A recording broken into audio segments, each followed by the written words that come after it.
It is 10:01. Good morning from the Circus Sports at the Mint Kentucky Downs studio. I'm Lucas Panzica. Blockbuster trade in the NBA. The Milwaukee Bucks are sending star Giannis Antetokounmpo to the Miami Heat, along with Bobby Portis, in exchange for Tyler Hero, Kel'el Ware, Jaime Jaquez Jr., Kasparas Yakachonis, 3 first-round picks, 1 pick swap, and 1 second-round pick. The NBA draft begins tonight at 7 p.m. The Wizards hold the number 1 pick, Nate Ament, out of Tennessee, expected to hear his name called tonight. The Oklahoma Sooners are College World Series champions after dominating Game 3 in Omaha over UNC 13-2. It is the 3rd national title for the Sooners program, the first in 3 decades. The World Cup's group stage action continued yesterday with a record-breaking performance by Lionel Messi, scoring both goals in a 2-0 win over Austria, bringing his World Cup career total up to 18, the most in men's and women's history. The Stars were out yesterday, Kylian Mbappe scoring 2 goals in France's win over Senegal, as well as Erling Haaland scoring 2 goals in Norway's win over Senegal. The action starts up today at noon as Cristiano Ronaldo and Portugal take on Uzbekistan. USA star Christian Pulisic did return to full team training for the first time yesterday since the calf injury against Paraguay. The United States will play Turkey Thursday, having already secured the top of Group D. For all your foundation repairs and waterproofing needs, visit USSTN.com. Breaking news at once on your home for the Titans and Vols. This is 104.5 The Zone.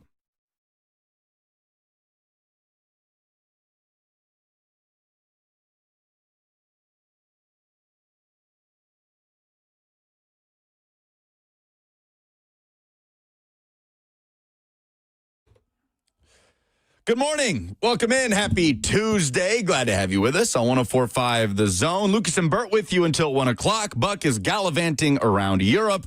We prefer it that way, and we're happy for you to join us. We are, of course, fueled by Hattie B's Hot Chicken, and the summer of sports rages on. Much to discuss on this Tuesday as World Cup action was on fire yesterday. The Stars were out and they were shining. There is good news about the United States talisman and Christian Pulisic returning to full team training. The NBA draft happens tonight as well, a blockbuster trade as the Milwaukee Bucks are moving on from Giannis Antetokounmpo, sending him to the Miami Heat along with Bobby Portis in exchange for a huge haul.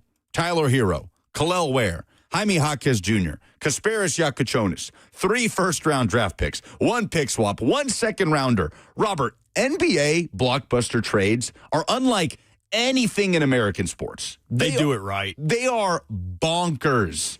One move can completely alter every facet of a team's identity. I mean, what is even the closest NFL comparison to something like what we just saw between the Bucks and the Heat?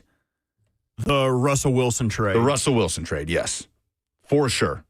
But even then, ultimately, for the Broncos, that was about acquiring Russell Wilson. And, of course, your identity changes with acquiring a quarterback. But there's so much more. There's so many other parts and pieces around the quarterback that determine a team's identity, right? Whereas the Miami Heat have done a total 180 with what they were in the past. And Giannis and Bobby Portis join up with Bam Adebayo down there, where the Heat have endured some mediocrity, I would say, over the last few years.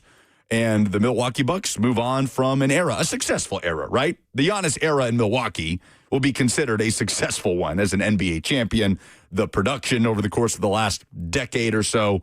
We'll talk more about that trade later on, how it affects the NBA draft tonight. So of the 3 first-round picks that the Bucks acquire in the trade, only one of them applies tonight, number 13 overall. Could that have an impact on one Nate Ament out of Tennessee? We'll talk about that later in the show. Teresa Walker is set to join us coming up in the next segment. Plenty of news on the Preds side as well. Pekka Rinne is a Hockey Hall of Famer. I wonder how surprised folks that cover the Preds are. Preds fans are by that, no question, his status as a legend in Predators history. But I think there was some debate on whether or not Pekka was going to get in. So look forward to covering plenty of topics with Teresa Walker. But really the place that we begin today, the World Cup action yesterday. The way the Stars were shining throughout the course of the day. And FIFA does a lot of things wrong, Robert. FIFA takes blood money. They're corrupt. They price gouge fans. They mislead fans. They run players into the ground. They pretend to care about player safety, but really don't care about player safety. All of these things. But one thing FIFA has done right in this World Cup is make sure that during this group stage, Lionel Messi, Kylian Mbappe, and Erling Haaland are all playing on the same day. Are we spoiled? As I guess, let me ask this a different way. Am I spoiled as a non-soccer fan getting to watch this as my entry-level course into soccer? Because this reminds me of, being a football fan in, the 2010s. Yeah. You have Peyton, you have Tom, you have Drew, you have Phillip, you have, all of these prolific quarterbacks, and it's not always like this. Am I spoiled? In terms of World Cup performance, I would say you're spoiled. Yeah. Because the U.S. is rolling. Yesterday we had 6 goals from 3, incredible soccer players. It's not always like this, right? From a U.S. perspective, definitely. It's all coming together in a way that almost makes me emotional with the amount of American fans that are hopping on this thing and saying, okay, this is awesome. Yeah, and the world comes together every 4 years. That's rinse and repeat. That's the same for every World Cup. But the performances we're seeing from stars like Messi and Mbappe, the history-making performances, used to be so far and few between. And now it feels like they're just trying to one-up each other at every turn, not to mention the unprecedented start to the World Cup the U.S. has had. It's okay. It's okay to be spoiled. It's a beautiful thing because that's kind of what needed to happen in this World Cup, I think, to get legions of Americans on board with soccer. This is the moment we've been building to for 8 years, and it is delivering, man, through the first couple weeks. I'll give you a perspective of how much this has gripped me. Yesterday, I was going home. I was a little hungry. There's this taco spot right beside my house. I'll give them a shout out, San Luis Taqueria over there. Go in there. I get me 2 tacos. They have lingua? I'm getting lingua. They had the French game on.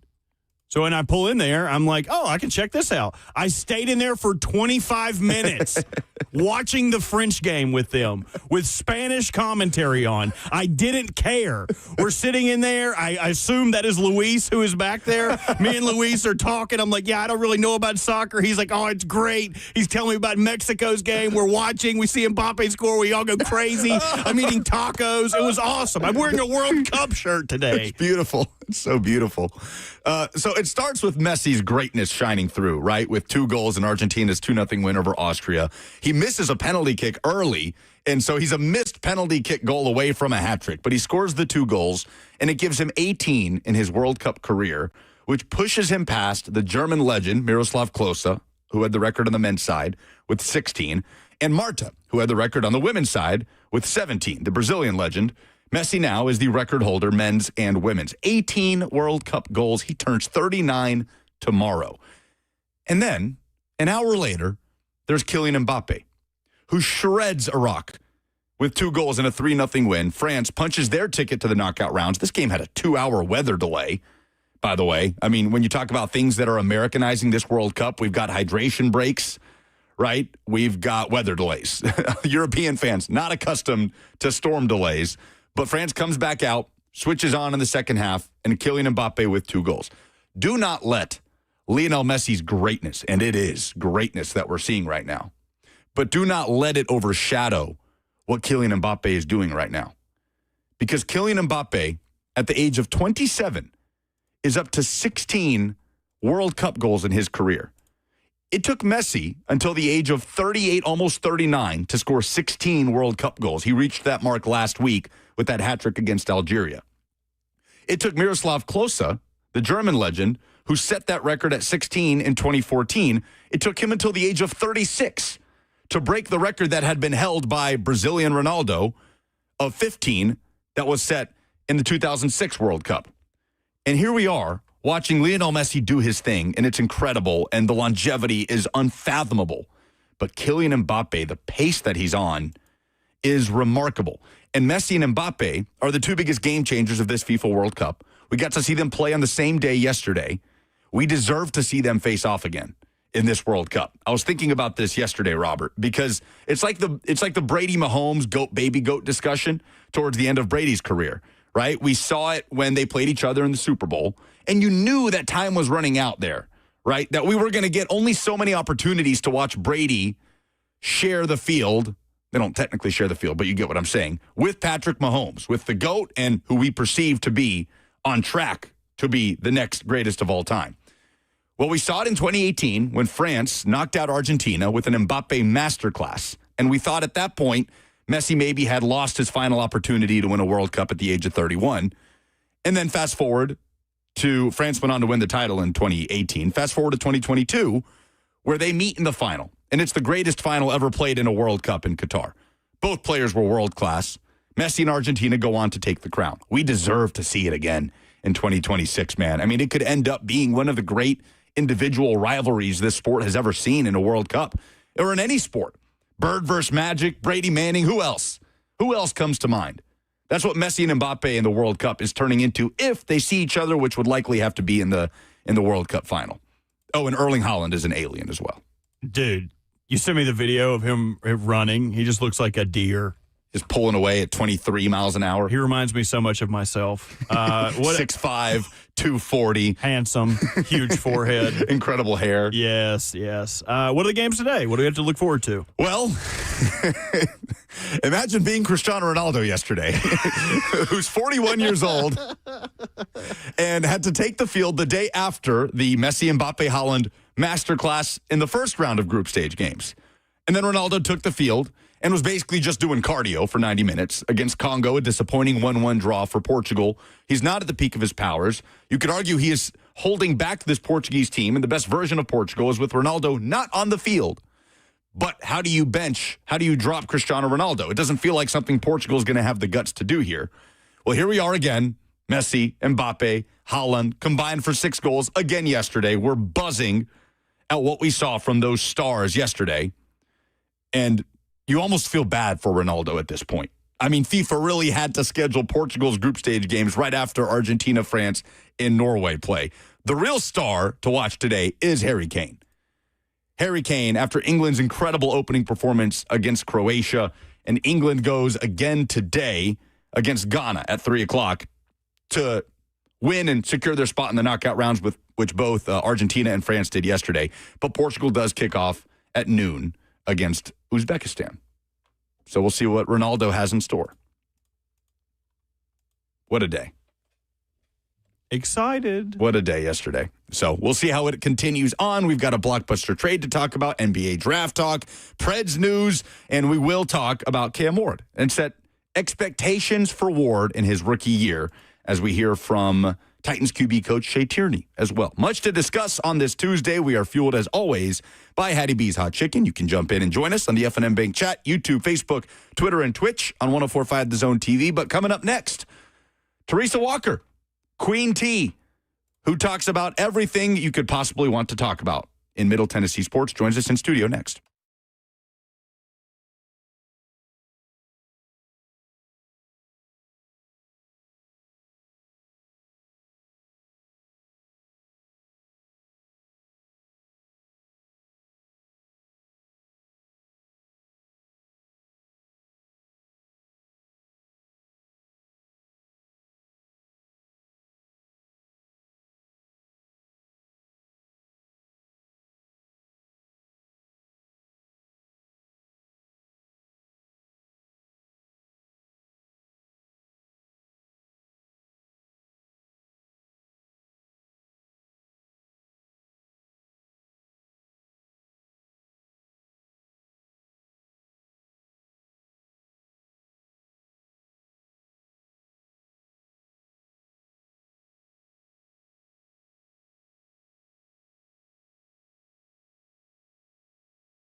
Welcome back to the show, fueled by Hattie B's Hot Chicken. A lot going on for late June. We're still over a month out from Titans training camp, but there is much to discuss. So, of course, we bring in the one who can hit on all of it. Teresa Walker of the Associated Press joins us in studio. Hello, Teresa. Good morning. Good morning, Lucas. And hey, Bert.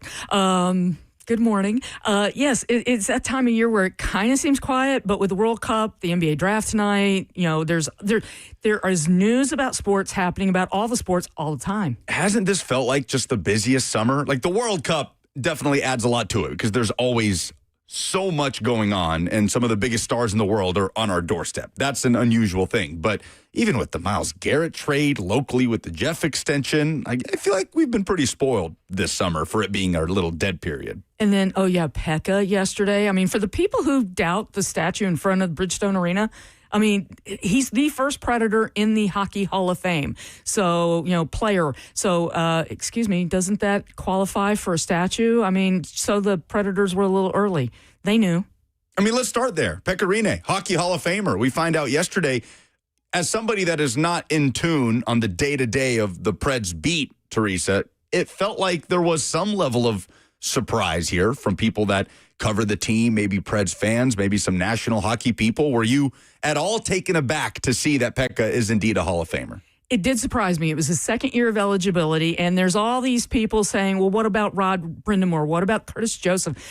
Whenever there's a Hall of Fame vote, there's always questions about, well, what about this person? What about that person? And some of the people who regularly cover the NHL were very surprised. I think Greg Wyshynski said it was kind of shocking a little bit, but when you look at the numbers, and yes, he's the first goalie, whatever, from Finland. He's the first of the Predators. He joined Shea Weber, who did not finish his career with the Predators, but certainly started with him. But the numbers, and I shared this with one colleague out in the nation, and pointed out 917 save percentage, and his goals against average and stuff. I mean, the one that stood out to me, 917. .917. That's 13th all time among goalies. So I think that, the numbers qualify. 60 shutouts. I think it was 364 wins. He's 22nd for most wins all time. I mean, the stats are there. And then let's not forget their playoff runs behind Pekka. He was in net for all of them essentially, and then 17 he carried them to a Stanley Cup final. It was funny. NHL PR tweeted out Carey Price's stats and info, and it's like, well, he took him to a Stanley Cup final. So did Pekka. They didn't mention that in their little tweet of him. He also was in net for the President's Trophy season. So if you want playoff wins, you name it. That was Pekka, and then he scored against Chicago. Oh, yeah. I had forgotten about the Chicago goal. So the fourth Predator to go into the Hall of Fame, if I'm not mistaken, the only one from start to finish his entire career in Nashville. And that's what makes Pekka stand out so much. He started and finished everything here. Again, it's why there's a statue. Some people just deserve a statue, and that's Pekka. No doubt about it. Teresa Walker is in studio with us. So the NBA draft is tonight, but the NHL draft is fast approaching here in a few days. Friday night. Always goes a little bit under the radar, I feel like. And I understand the star power at the top of that draft is not what we see in the NBA draft. But for the Predators, well, let's start here. Chris McFarland is bringing back Andrew Burnett in this Predators coaching staff. Were you surprised by that over the weekend? No, because here's the thing. What do you need to deal with first? You've got the draft coming at you, free agency. He's already made one move, trading with Colorado for, center Ross Colton, who played with Steven Stamkos in Tampa. So you fix one thing maybe, potentially, but you've got to deal with the draft and free agency. Finding Andrew Burnett, show what you can do to Chris McFarland. Can you avoid another slow start? He's had 3 of them, to just seriously doom the starts of seasons. So that's something that can be dealt with later. So the to-do list is deal with the roster. That's the thing that matters most. That's what's on the ice. You know, if Bruno doesn't manage to do what they need him to do to start the season, well, you've got options on your staff. You can deal with that later. You know, now we have not seen the Predators, you know, they don't have a history of in-season changes. You know, firing Peter Laviolette and bringing in John Hines is kind of the only time that's happened. So let's see what Bruno can do. And, you know, it's a completely revamped front office. You know, to go out and get Rob Blake, to get Jamie Langenbrunner, you know, he's been busy getting guys around him that he wanted to work with, and he's now starting to focus on the roster itself. And here comes Friday night with the draft. We're seeing NBA free agency and deals are happening. Guess what? And we're seeing that in the NHL as well. He's got to be ready for that.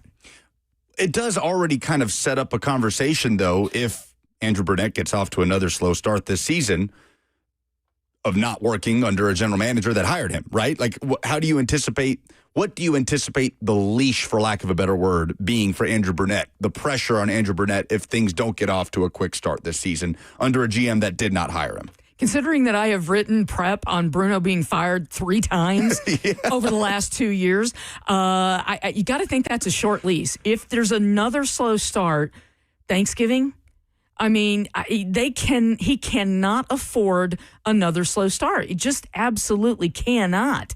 And I think that's one reason why, you know, the reason they dug out of it this last season, Steven Stamkos, December flipped a switch and suddenly he became Steven Stamkos again. Mm-hmm. It feels like the move for Ross Colton is designed to help Stamkos get off to a strong start. And if that happens, that might be the switch that Bruno needs to avoid that. But again, if there's another slow start, Thanksgiving might be the moment.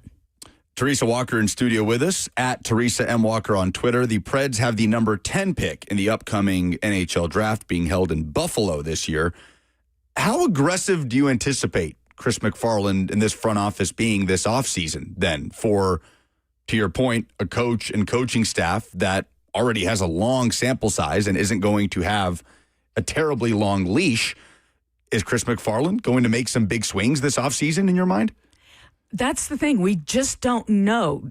What we do know, Barry Trotz absolutely left the ladder, the cabinet, whatever. I'm trying to come up with the right word, but they are stocked. Draft picks, the minor leagues. There is a lot of material there if he decides to get busy. But the problem is the roster itself. All those contracts, you know, from Stamkos, you name it, there's a lot of expensive contracts. I saw a tweet yesterday about Eric Haula that he would be open to coming back to the Predators. He's 36. Yeah, of course he would. The question is, do the Predators want him back? The trade for Ross Colton tells me no. So we'll see. There's one contract on that roster that I am so curious to see how he handles, and that is Jussi Saros. I mean, Jussi Sanonen not only played well toward the end of the season, he played well at the World Championship. So do they want, you know, bring Saros back, see what they can do? Do they maybe see if there's a goaltender-hungry team that might help you? But that said, that contract, there's 7 years left on that deal, which never should have been made. And now they've got to, if they trade him, they're going to be paying part of that salary. They're probably going to have to give something else, and a lot of it to, please take him for us. So that's the thing that I'm most curious to see. How does he handle that? NHL draft starts Friday. The NBA draft starts tonight, which you'll be locked into. It is a busy week for you. Appreciate you coming in here. It is. And the fun thing is I could have driven to Memphis, but, you know, the guy, whoever they take at number 3 is going to be in New York. So it's like, I didn't want to drive to Memphis today. It's a long drive. I've done it tons of times. But they are in a rebuild yet again, and I am so curious to see what they do. I mean, you know, we presume that A.J. Demansah is going to the Wizards. Darren Peterson finally reportedly has met with the Utah Jazz. And Cameron Boozer of Duke just seems to be the guy to join Cedric Coward, their pick last year, and then Zach Edey, who reportedly is working out. And it's like, talk about, you know, gorillas in the mist. It's like, where is he? I want to see him. But this is their big chance to put the finishing bow on this latest rebuilding project. The biggest question about them is, what do they do with Ja Morant? They started the rebuild process a year ago, trading away Desmond Bane. They got 3 first-rounders. So Miami, I know you feel really good with the Giannis deal, but they got 3 firsts last year for Desmond Bane. They traded away Jaren Jackson Jr. before the deadline. Couldn't really get enough takers that was worth their while for Ja at the deadline. What do they do with the former Murray State star now? Because it just feels like his time in Memphis has come to an end, and it feels like everybody is ready for just a new start. So they have the 16th pick overall, 32. It just feels like Zach Kleiman. I always get his last name wrong too. I know how to spell him. That's the important thing for a writer. Yes.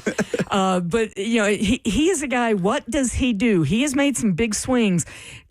This is the chance to put the bow on top of this latest rebuild process and take that step forward. So they changed out their medical staff. A team that has had so many injuries the last 3 years.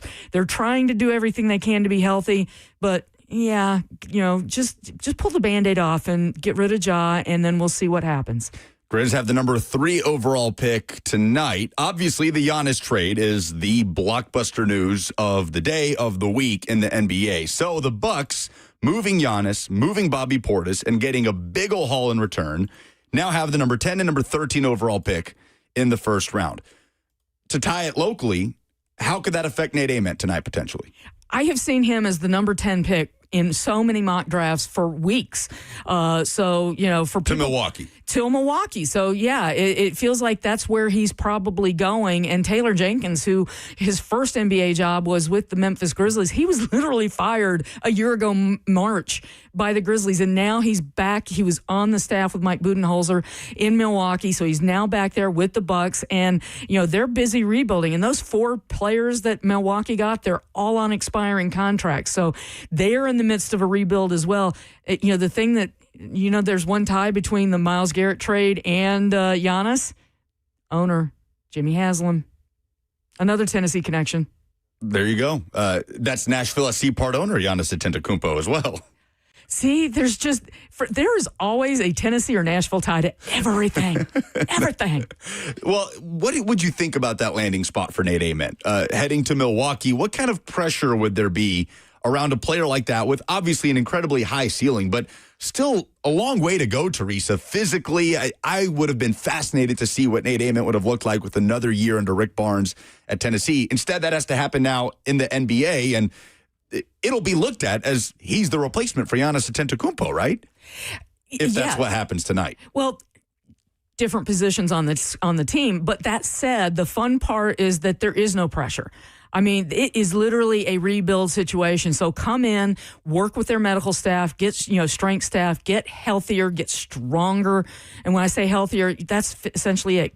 Add some muscle, just add some strength. We saw him with that mid-range jumper is such a sweet spot for him, and he showed signs later in the SEC schedule of being able to finish through some contact. But boys are bigger in the NBA, so he's going to have to add some muscle. But there's no pressure because he gets to go in and just grow physically his game. And Taylor Jenkins is a great coach because when Memphis hired him in 2019, it was a complete rebuild situation. He did it with the number 2 picker overall in a point guard named Ja Morant. Now he's going to have a chance to do it with a different player, different position. But Nate Ament should be a perfect position for them at number 10. Teresa Walker is in studio with us, covering everything on the face of the earth, it seems, especially when the Olympics come around. But locked in on the Grizzlies tonight in the NBA draft. You were on the field out there at minicamp throughout OTAs. Your biggest takeaway from Robert Saleh's first offseason program as the coach of the Titans? Adults are back in charge. I mean, you can hear it from the coaches around the field. And, they're on guys. There's an urgency, even for, late May, early June, the one moment that stood out to me, they're doing a 2-minute drill and there's a great throw from Cam and an incredible catch by Carnell Tate, gets those hands up, just grabs the ball. I love his hands. He's got some sticky mitts, but there's a little bit of celebration on it. And Brian Dable's yelling into his walkie, get on the ball. Come on. No celebrating. And it's, I couldn't help but flash back to the reports last December of Jeffrey Simmons having to say, guys, let's repeat that play. It's not good enough. Now the coaches who are being paid to coach are the ones doing that.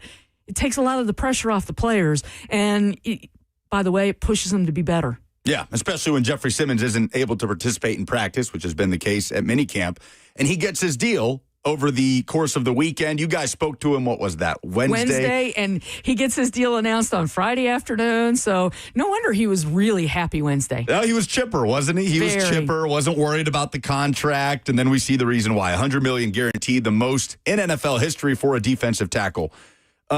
Before we look at Jeffrey Simmons in the context of this team, at the rate that he's at, coming off the best single season by a defensive tackle in franchise history, beating out Jarrell Casey, at least in terms of the sack number, where will Jeffrey Simmons stack up at this rate in, let's just keep it, Titans franchise history in terms of the all-time greats to put on the uniform? At the pace that he's at now, about to turn 29. He absolutely has a chance. I mean, right now the standard at defensive tackle for this franchise in the Titans era is Albert Hainsworth. But that said, Jeffrey Simmons in this defense, I mean, Albert Hainsworth got to spend his entire, time in Tennessee essentially with Jim Washburn as his D-line coach. And that the system that they're going to be using this year, very similar, right? I mean, the Aaron Whitecott and the D-line coach, one of his mentors was Jim Washburn.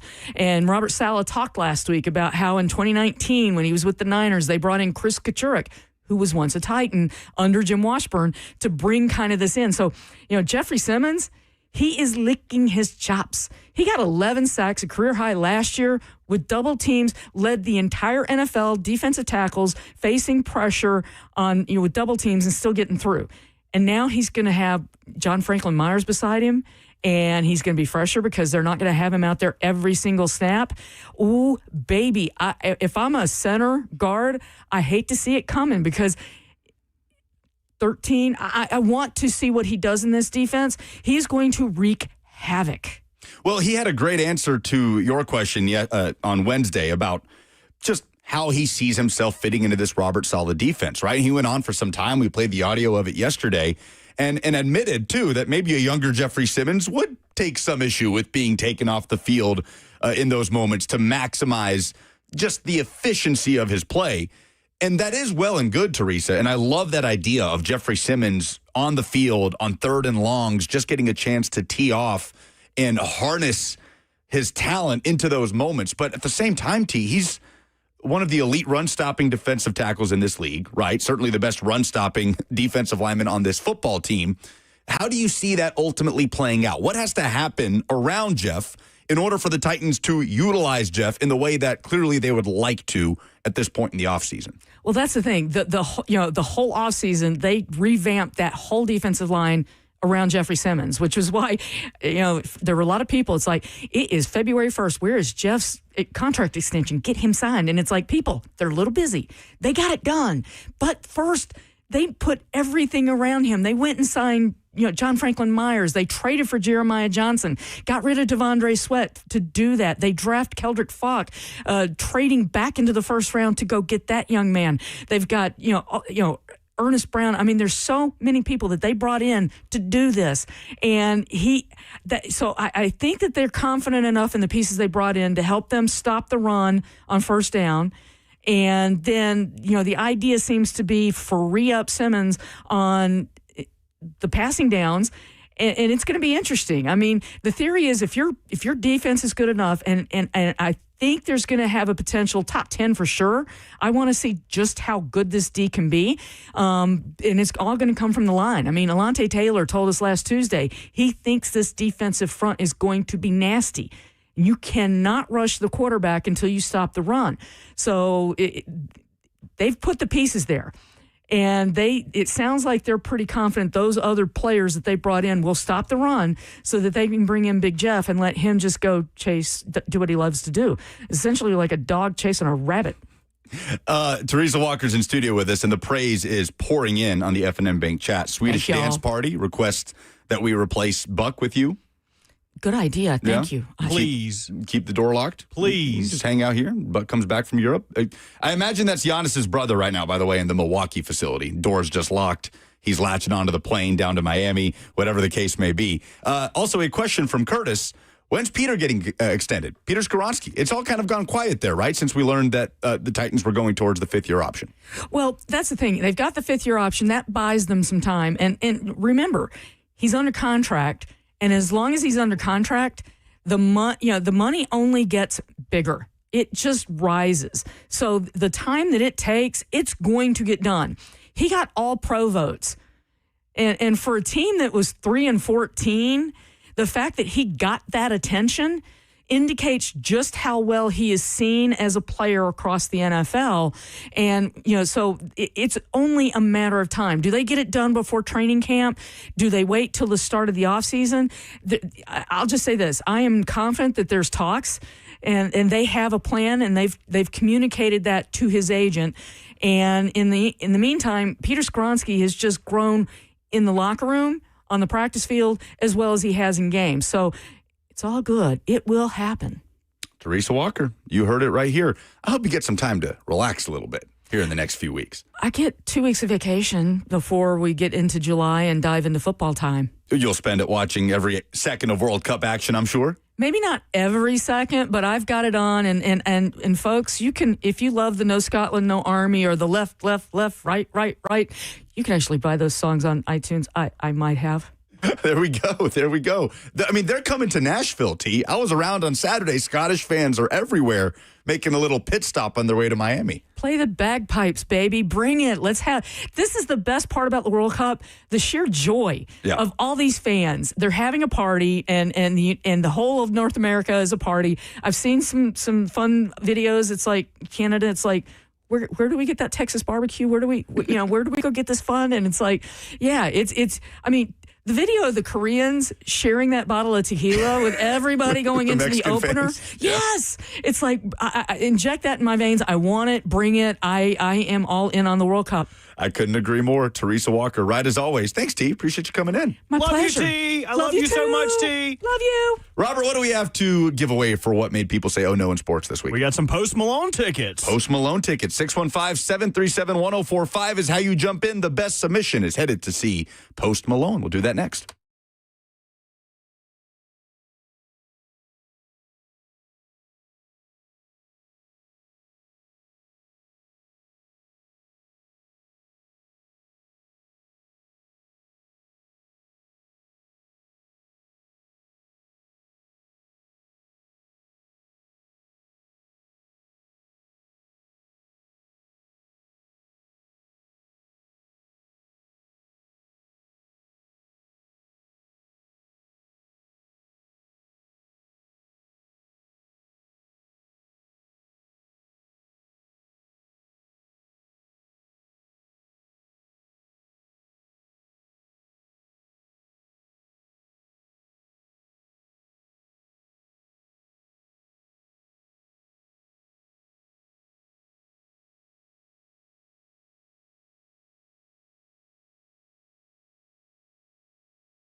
Hey, it's Lucas. I don't know about you guys, but when 10:45 rolls around, I'm already hungry, man. I'm already thinking ahead to the lunch break, to what my options are going to be for the day. And usually it comes back to one thing, and that's Hattie B's Hot Chicken. The best hot chicken in the world. And the good news is, anywhere you look in Middle Tennessee, there's a Hattie B's near you. Whether you're out at the factory in Franklin, Melrose, Midtown, Broadway, West Nashville on Charlotte, and opening this week in East Nashville on Gallatin. In fact, we will be out there broadcasting live. So will Ramon and Will. So will Cover 2 at the brand new Hattie B's at the grand opening tomorrow on Gallatin Ave. You guys have got to check this place out with the event space behind it, the beer garden style patio with the string lights, and of course, that crispy, juicy, perfect hot chicken, the scratch-made sides, that banana pudding. Download the Hattie B's app today. Order for pickup or delivery. Let them fuel your watch parties with all the soccer action happening every day. And come out and see us tomorrow in East Nashville at Hattie B's Hot Chicken.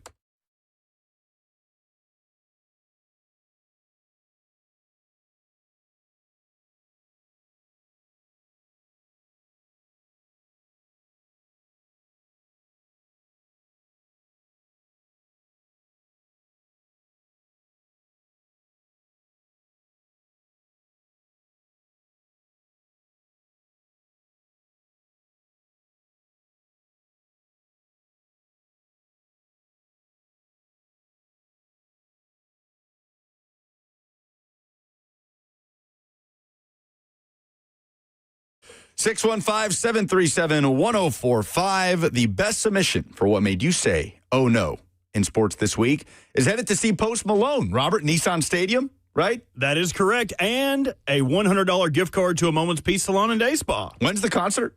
The concert is 6/30/26 in 1 week. Ooh. All right. 7 days from now, next Tuesday, you get to see Post Malone at Nissan Stadium. 615-737-1045. The best submission gets the tickets. I'll start the bidding. What made me say, oh no, in sports this week was thinking about Cristiano Ronaldo yesterday. The Portuguese star, icon, one of the greatest players to ever grace a soccer field or touch a ball, but not at 41. He still has the ego, the gravitas, without the speed and the power and the athleticism that made him so great. Ronaldo in Portugal kind of flopped in their opener against Congo, and it came on the heels of masterclass performances by Messi and Mbappe and Haaland, three of the best players on the planet. And then yesterday, what did we get? 3 masterclasses from Messi, Mbappe, Haaland, and poor Cristiano Ronaldo. I can only imagine was watching those games yesterday and saying, oh no. Yeah, that's got to be tough. Not being able to keep up with everyone else. I imagine that's how The Undertaker felt at the end of his career, going out there and watching all of the other police, like seeing John Cena and all these other guys like really carrying the torch, and then all he has is gravitas. Like he has a 3-minute entrance, and then that's it. A great career, no doubt. The problem for Ronaldo is for his entire career, and Messi's, it was Messi and Ronaldo. It was watching these two great players playing for arch rivals in Real Madrid and Barcelona, and the constant debate of who's better. But now, at this point, Robert, I don't know that it's much of a debate. With one at 41, one at 39 as of tomorrow. One has a World Cup, one doesn't. One is still doing it at the highest of levels, and one is most certainly not. Another thing that there is no debate. Who is the more talented Antetokounmpo brother? Thanasis or Giannis? My own no goes to Thanasis, who is probably going to find himself out of a job. He's probably hoping and praying, texting Giannis, hey, did the flight go okay? Have you mentioned me yet? Let's see. I looked at the stats. So if you're unaware, Thanasis is Giannis's much less talented brother from Greece. He has been with the Milwaukee Bucks since 2019. And since then, in his total career, you can take 2 of these away because he played 2 games for the Knicks in 2015.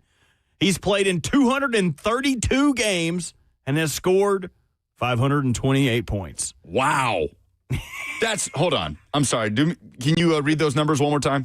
232 games. Okay. 528 points. 528. Divided by 232. 232. That is 2.27 points per game. Don't do his minutes. He's played a bucket. He has played. Okay, how many points is it for a minute? He has played 1,668 minutes in the NBA to 528 Hold on. points. 1,668 divided by what was 528. 528. 3.15. That's how many minutes it. What is that? Minutes of the point? Is that a point? Okay. Anyway, We he's should not have done good. this. He's not good. He's not good. His whole livelihood has been attached to the Milwaukee Bucks because Giannis is the prince that was promised to them. Now he is the Miami man. Is he going to bring Thanasis with him? Probably not. Don't know if Spoelstra's going to find some minutes. The internet has been brutal to Thanasis Antetokounmpo in this, man. I have been loving it. The video or the picture of somebody holding onto the wing of a plane is like, this is Thanasis on Giannis. The Bane, they expect one of us in the wreckage, brother. Leaving him in Milwaukee. Good for him. Hopefully that someone needs an extra tall insurance salesman or something. I'm sure he doesn't have to do anything. I'm sure that he's made plenty of money to sit back. Poor on. thing. Giannis is like, I've done enough for you, man. All right, let me go to South Beach. How many other brothers does he have? Oh, do you know his nickname? Who? Thanasis? Does it mean? This is why I love Pro Football Reference or Basketball Reference. Oh, because they have the nickname in there? Yes. What's it say? The Nasty. Stop. And on the court, the Nasty. Like, that just sounds terrible, but that's my own no. Poor guy. 615-737-1045. The best submission is headed to Post Malone in a week at Nissan Stadium. Remember to stay on hold after your submission or you will lose your chance to win the tickets. Will is up first in Nashville. Hey, gentlemen, appreciate you. My oh no has to go to Geno Smith. I'll keep it radio friendly here, but the guy basically been accused of just mistreating his child who has disabilities, and I'll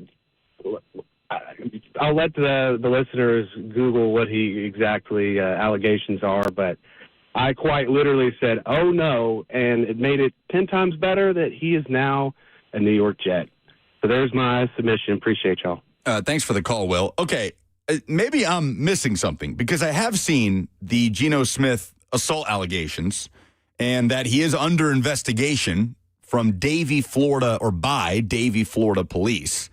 But my understanding of the situation is that he potentially faces charges for assault against a woman. Serious matter, but I've not seen anything regarding child abuse around Geno Smith. Robert, have you? Maybe that's what it was alluded to in the Instagram post, but I haven't been super familiar with it myself. I'm trying to pull up the details now from the post. Okay. But yeah, it was unbecoming, the comments that were made on Instagram for him. Yeah. I mean, there are assault allegations connected to Geno Smith stemming from a social media post made by a woman named Kristen over the weekend that Smith assaulted her. I have not seen anything in regards to what Will is talking about, but it is obviously an ugly situation for the quarterback of the Jets. Darrington is up next. Hey, Darrington. No, it's not child abuse. It was child neglect. She said he neglects his child because he's autistic. Yeah. All right. I would have missed that. Go ahead, Darrington. What you got? Yeah. So I know y'all like to do sports, and you got your football, basketball, hockey, and your soccer, quotation. But I got another one. How about Jey Uso beating Obafemi at Night of Champions? I just don't. I said, oh no, 7 times because I already know they're going to have Brock Lesnar interfere, and he's going to have his swan song in Minneapolis, Minnesota at home at SummerSlam against Oba, the one they trying to push. And when I seen that, all my thing I could say was, oh no, oh no. And it's just me, Oos. 2 letters, 1 word, yeet. Thanks for the call, Darrington. See, this is what remember it's to stay on hold. This is what it's like when you start talking about soccer players, and I have no clue what you're talking about. Please explain. Okay, so Jey Uso, he's the main event. He's a big deal in WWE. He is taking on Obafemi, who is an upstart, but he has been on a tear. He has been destroying everyone in front of him and beat Brock Lesnar at WrestleMania. He is in a feud. They are wrestling for, I believe, the King of the Ring. I'm not sure. I haven't been as versed with Raw lately as what's been going on. But what he's alluding to is probably what's going to happen because that is the fight. That is the feud right now is Obafemi. And you know who Brock Lesnar is. Of course, yeah. So they are arguing. Like, they're in a feud. So he is alleging that this match between Jey Uso and Obafemi is a farce because Brock Lesnar is going to come out and cost Obafemi the match to set up their match at SummerSlam in Brock Lesnar's hometown where he can finally have his final match. Because if you remember back to WrestleMania, Brock Lesnar left his boots in the ring, which is the telltale for all wrestlers. Hey, I'm going out with my boots on, essentially is what it means. I'm retiring. Which was also a lie. They're just setting up another match for Brock. Darrington trying to think 3 steps ahead. Okay. All right. Sterling and Gallatin is next. Hey, Sterling. How y'all doing today? I love Darius' theory on that. I'm definitely going to be watching that Saturday. But my oh no is the reporter that criticized the soccer player. I think his name is, I may be pronouncing it, Doku. Jeremy Doku. You might be thinking of Jeremy Doku, the Belgian winger, plays for Manchester City. What happened with the reporter? Yes, sir. Well, the reporter was criticizing him in regards to that the World Cup should be priority. All you're going to do is just go there, cut the umbilical cord, hold her hand, then what? That's right. And then, yes. Thank you for the call, Sterling. Great submission by Sterling. I had forgotten about this. Jeremy Doku flew to London to attend the birth of his son on Tuesday.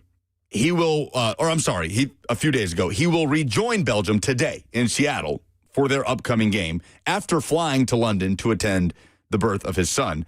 And he's not going to miss a game, but there have been pundits, commentators criticizing the decision for Doku to literally miss a couple days of practice to go witness the birth of his first child.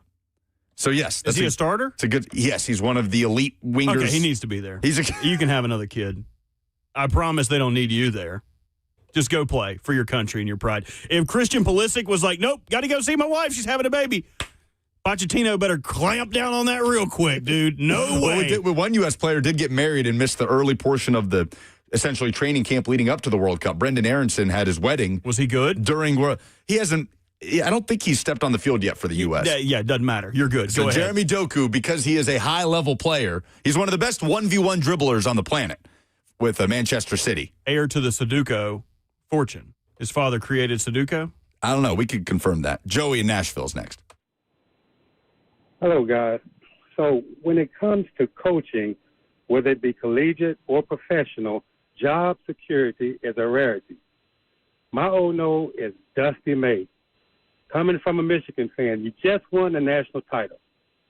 You have job security for years to come. Why would you risk that going to the NBA to a mediocre team, and in 2 or 3 years, if you don't produce, you're out the door when you had great job security at Michigan? That's my oh no. Thanks for the call, Joey. Why don't we talk about the Dusty May thing coming up next? Let's squeeze Zach in here really quick. Hey, Zach, go ahead. Hey, thanks for taking my call, guys.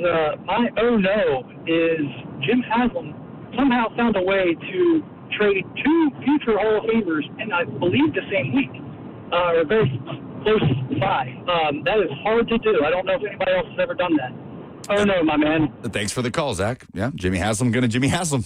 Myles Garrett and Giannis Antetokounmpo. Who's the winner? I think Sterling. Sterling for the criticism Jeremy Doku's getting for witnessing the birth of his child. As much as Robert may disagree. Soccer boy picking a soccer fan. Sterling, you're headed to Post Malone. Let's talk about that Dusty May thing, heading off to the NBA, and also how Nate Ament fits into the NBA draft tonight. Next.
11:04, good morning from the Circus Sports at the Mint Kentucky Downs studio. I'm Lucas Panzica. Blockbuster trade in the NBA. The Milwaukee Bucks are sending star Giannis Antetokounmpo to the Miami Heat, along with Bobby Portis, in exchange for Tyler Hero, Khalil Ware, Jaime Jaquez Jr., Kasparis Yakuchonis, 3 first-round draft picks, 1 pick swap, and 1 second-rounder. The NBA draft begins tonight at 7. The Wizards hold the number 1 pick, Nate Ament, out of Tennessee. Expected to hear his name called tonight. In other local news, the Nashville Predators learned yesterday that longtime Preds goaltender Pekka Rinne will be inducted into the Hockey Hall of Fame. He will become the 4th Predator to make it into the Hall. Yesterday, the Oklahoma Sooners won the College World Series after dominating Game 3 in Omaha over UNC 13-2, the 3rd title for the Sooners program. The World Cup's group stage action continued yesterday with a record-breaking performance by Lionel Messi, scoring both goals in a 2-0 win over Austria. That brings his World Cup total up to 18 in his career, the most in history. The action begins today at noon. Cristiano Ronaldo in Portugal taking on Uzbekistan. For all your foundation repairs and waterproofing needs, visit USSTN.com. Breaking news at once on your home for the Titans and Vols. This is 104.5 The Zone.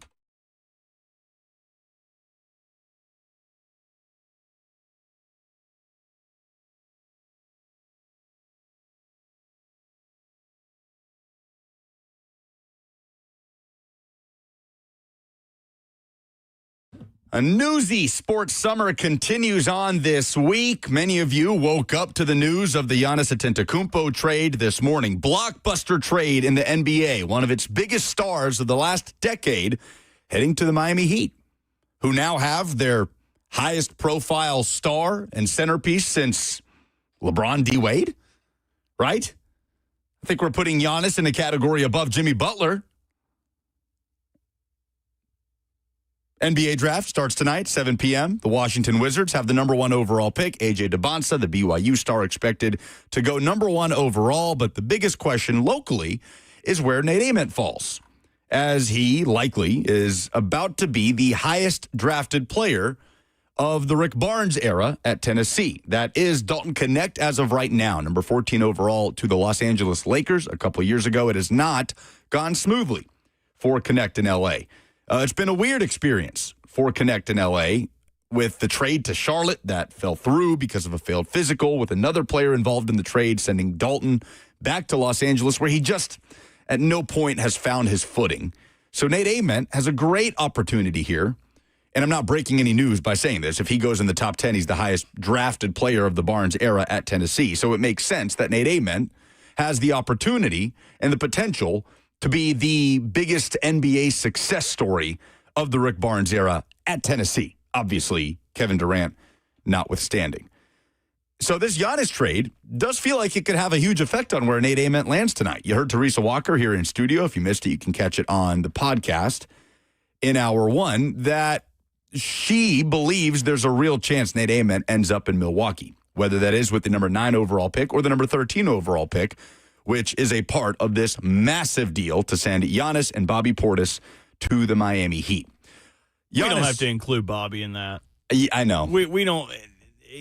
It was probably just something to make the money work. Bobby Portis been a good player, right? He hadn't been bad. He's just crazy eyes. Like I wouldn't say yes. And the blockbuster trade that sends Giannis and Bobby Portis to Miami. You don't have to put him in there. Ain't nobody coming to see you, Otis. Fair enough. He's averaged in that like 13 to 14 points per game range throughout his career. But hell, if you ain't gonna say all the people that the Heat traded to get him, then don't. Then don't even name Bobby Portis. It's not necessarily a big 3. Is it Giannis, Bam, and Bobby Portis? I mean, don't sleep on. What is he? Is Bam the second greatest scorer in NBA history because of his performance? Single game. I mean, that was such a sham, too. Wasn't it? Man. How many free throws were in that 80-point performance? 150. I don't know. Too many of them. Giannis Antetokounmpo, though, there's no doubt. His talents, his impact with Milwaukee. He is obviously an NBA champion. Giannis has averaged at least 30 points, 10 boards, and 5 assists per 36 minutes for the last 8 seasons. Not per game, per 36 minutes of play for almost a decade. And again, a reminder for a show that, Buck gets into the NBA, I will say, but we don't get into the nuts and bolts of it. right? Obviously, it's not a huge topic here until, for the most part, the NBA Finals roll around or there's massive trades or maybe huge Grizzlies news.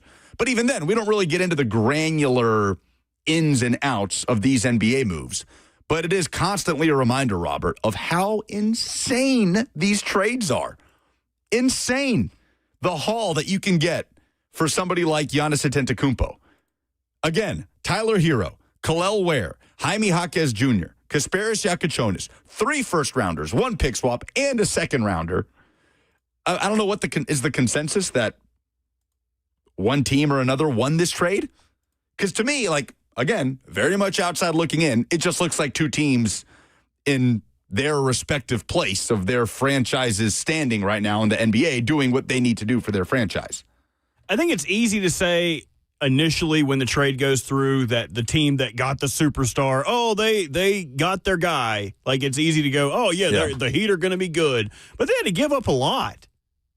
They had to give up a lot of core building blocks for them to get Giannis. I generally feel like in the NBA, the teams that are giving away the premier asset and getting back picks and everything in return are the teams that end up faring better in the long run. I mean, it's the whole reason the Oklahoma City Thunder were able to put together that run. I mean, the run they're currently on. Yeah. Because they moved off Paul Pierce. They moved off anyone of any value, accumulating all of those 2024, 5, 6 firsts to be able to build the team they currently have. It just worked out in their favor. Before we move off Giannis, I have to play my favorite Giannis clip of all time. Please. Do you remember Giannis on Valentine's Day? His girlfriend gets him a bell, and you ring the bell for a relationship quality thing. And he says this when he shows off the bell on Instagram Live. Oh, wait. Turn the pot on. What is wrong with you? He could be a freak on the court and on the sheets, you know what I'm saying? He can be a freak on the court or on the sheets. And that's when I was like, oh, okay. Well, now he's moving to Miami, so you can be extra freaky deaky if you want to. That's Nashville SC part owner Giannis Antetokounmpo. That's how he's really known. So Giannis goes to the Miami Heat. Nate Ament has been commonly mocked to the Bucks. I've seen him mocked to the Mavericks. So the 2 biggest stories in basketball this week: Dusty May leaving the defending national champion Michigan Wolverines after a meteoric rise in the college game is bolting to go to the NBA. And now you've got think pieces across the board on how Dusty May leaving Michigan for the Dallas Mavericks head coaching job is this massive indictment on the state of college athletics. And then you've got the Giannis trade. And Nate Ament could very well tie in to one of those 2 situations. There's a real scenario where Ament hears his name called to go to the Dallas Mavericks, pair up with Cooper Flagg, and play for the head coach that eliminated his team in dominant fashion from the NCAA tournament this past year in the Elite Eight. Or he could end up being part of the rebuild project in the post-Giannis era in Milwaukee. Here is the breakdown on Nate Ament as an NBA draft prospect, courtesy of NBA.com. The overview on Ament: they mentioned he helped Team USA win gold at the 2024 FIBA U18 AmeriCup before he finished his high school career as the number 4 recruit in the 2025 class. It's a summation of his career at Tennessee. Started 35 games, 16.8 points per game average, 6.3 rebounds, 2.4 assists, 1.1 steals, shooting 40% from the floor. Second team All-SEC and SEC All-Freshman team honors. The analysis: at 6'10", Ament handles the ball, makes reads, and initiates offense. He gets low on drives and uses his quickness to get past bigger defenders. He also generates plenty of trips to the foul line. Ament, a great passer who can make a variety of plays to set his teammates up. The perimeter shooting has room to grow, but his mechanics are solid, and his high school track record suggests that the touch will come. Defensively, his positional size and instincts give him a real foundation. The projection is that Ament's blend of height, ball handling, playmaking, and foul drawing ability makes him an enticing prospect. He fits the mold of a modern, multi-positional creator who can run pick and roll, operate off movement, and punish mismatches. His game at his size can draw comparisons to NBA players like Brandon Ingram and Andrew Wiggins. The shooting will determine where his ceiling lands, but everything else in the toolkit is already translatable. That is the breakdown on Nate Ament, with a quote from Rick Barnes in here saying, quote, "I love the kid to death because he is everything you would want in a player for your program to represent. He is an unselfish person." So I would have been so fascinated to see Nate Ament back for another year at Tennessee for obvious reasons. But it was cool, Robert, to watch him grow in real time in terms of his confidence on just to watch that recognition happen over the course of, I don't know, the first 2/3 of the season, recognizing his talent and his ability to take over games. It's like he had to learn he had that ability to take over games. So that is fascinating to me. And it would have been fascinating to see him back for another year, but now he's going to go to the NBA as a developmental prospect, and we'll see where he lands. I also wonder if he wouldn't be thought of higher as a prospect if it was the first game in the SEC tournament. He went bonkers, right? He wasn't supposed to play. He was coming off that ankle sprain, and he played against Auburn, hung 27, and then he was just gassed the next day against Vanderbilt, who eliminated Tennessee at Bridgestone. Yeah, if he was able to play that tournament at full strength, like one, how far does Tennessee go in the SEC tournament? Yeah. Two, how much more highly is he thought of as an NBA prospect? Yeah, I think him playing through that injury will only help him. 100%. Right? Like the first performance is really what they're going to take away from it. Yeah, and he played through that injury through the tournament, too. I mean, he sprained that ankle, I want to say, in the Missouri game late. I remember we were at Combine during that Missouri game. So late February, he sprained the ankle. He aggravated it against Alabama a few days later. Missed a couple weeks, comes back for the SEC tournament, and then pushes through the NCAA tournament, where he was not anywhere close to 100%. And there are a lot of players that would have shut it down at that point and get ready for the draft. So I do think that will do him well, and it has done him well, I would imagine, in the pre-draft process. So look forward to seeing where Nate Ament lands tonight, and we'll get a chance to react to it tomorrow. We'll see if he does end up playing for the coach that eliminated his team from the tournament in Dusty May. The Dusty May stuff, by the way, kind of fallout may be too strong of a word, but the reaction to it has been very interesting to me. Robert, can we hear from, let's hear at first from Dusty May talking about the state of college athletics. This was at the Final Four in a press conference. So to set this up, Dusty May leaves Michigan for the Dallas Mavericks. Obviously huge news. He just won a national title, was set up for long-term success at Michigan, and he did it by taking advantage of the current state of college sports as much as any basketball coach has. First ever starting lineup to win a national title with 5 starters out of the transfer portal.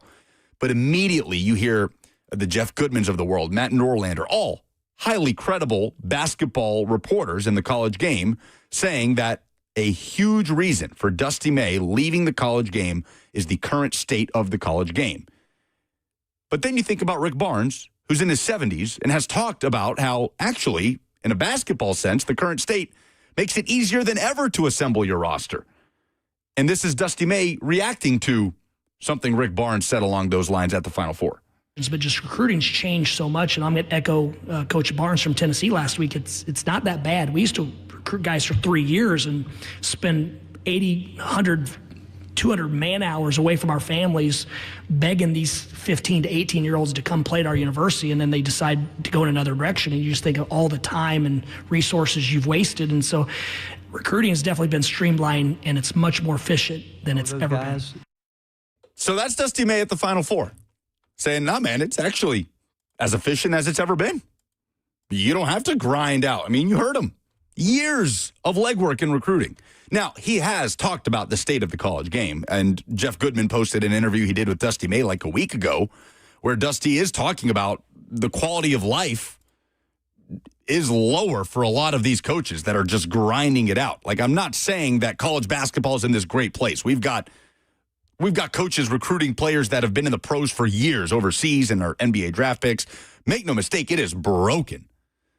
But it's interesting, Robert, to see the overwhelming reaction of college basketball media saying, this is why he left, this is why he left.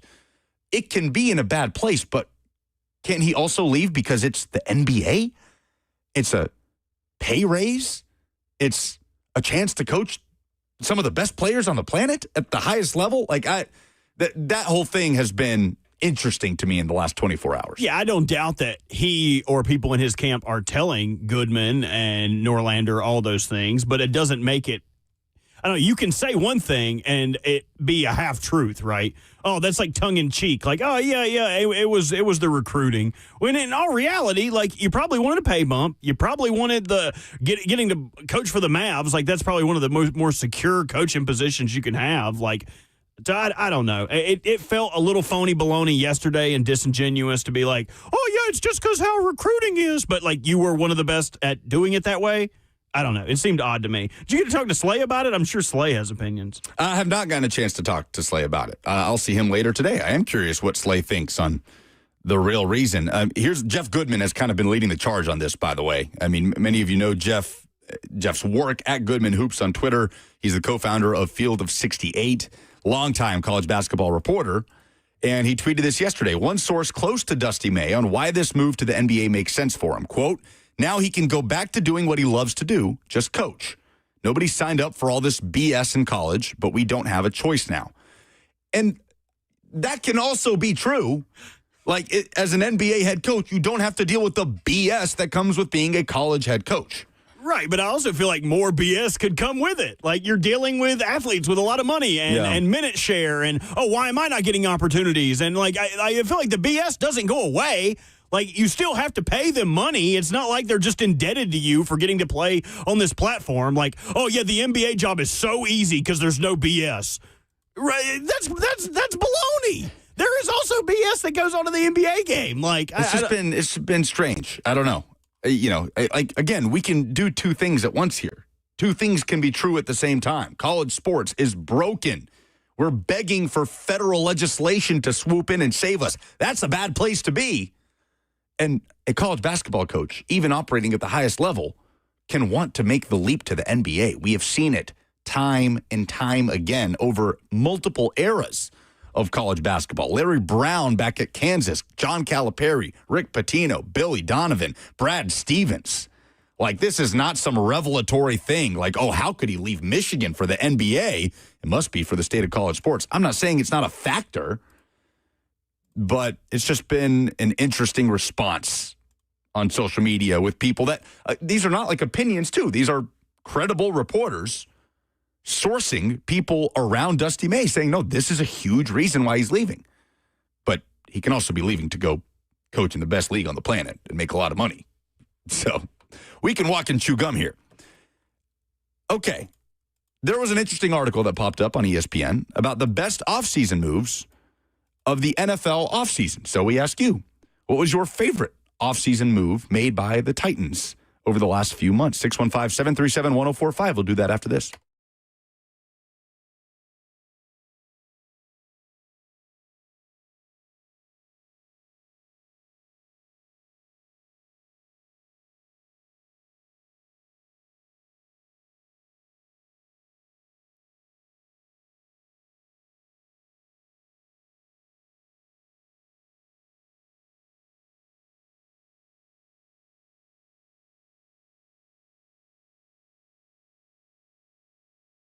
If your energy has been off or you're just not feeling like you're used to, the Tennessee Men's Clinic, powered by Men's Pro, is here to help you because you're not alone. A lot of dudes deal with this.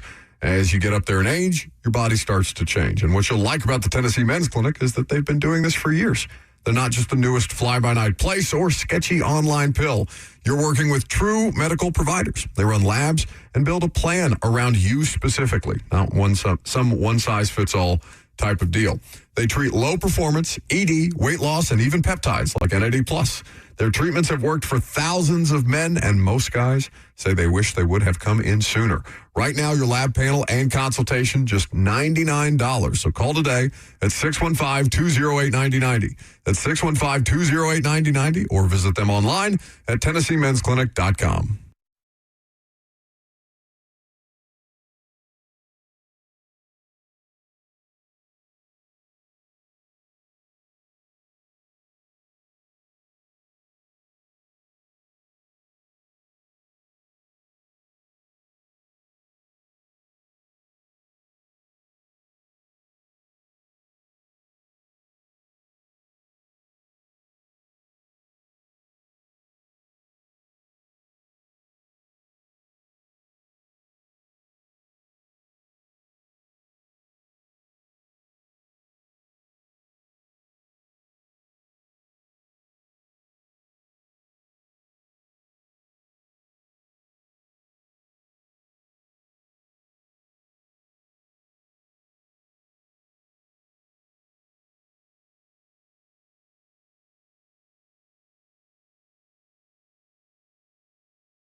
What is your favorite Titans offseason move of 2026? 615-737-1045 is how you jump in. We are fueled by Hattie B's Hot Chicken. You can also chime in on the F&M Bank chat, where plenty of folks are doing so. YouTube, Facebook, Twitter, and Twitch. Lucas and Bert with you until 1 o'clock before Cover 2 takes over.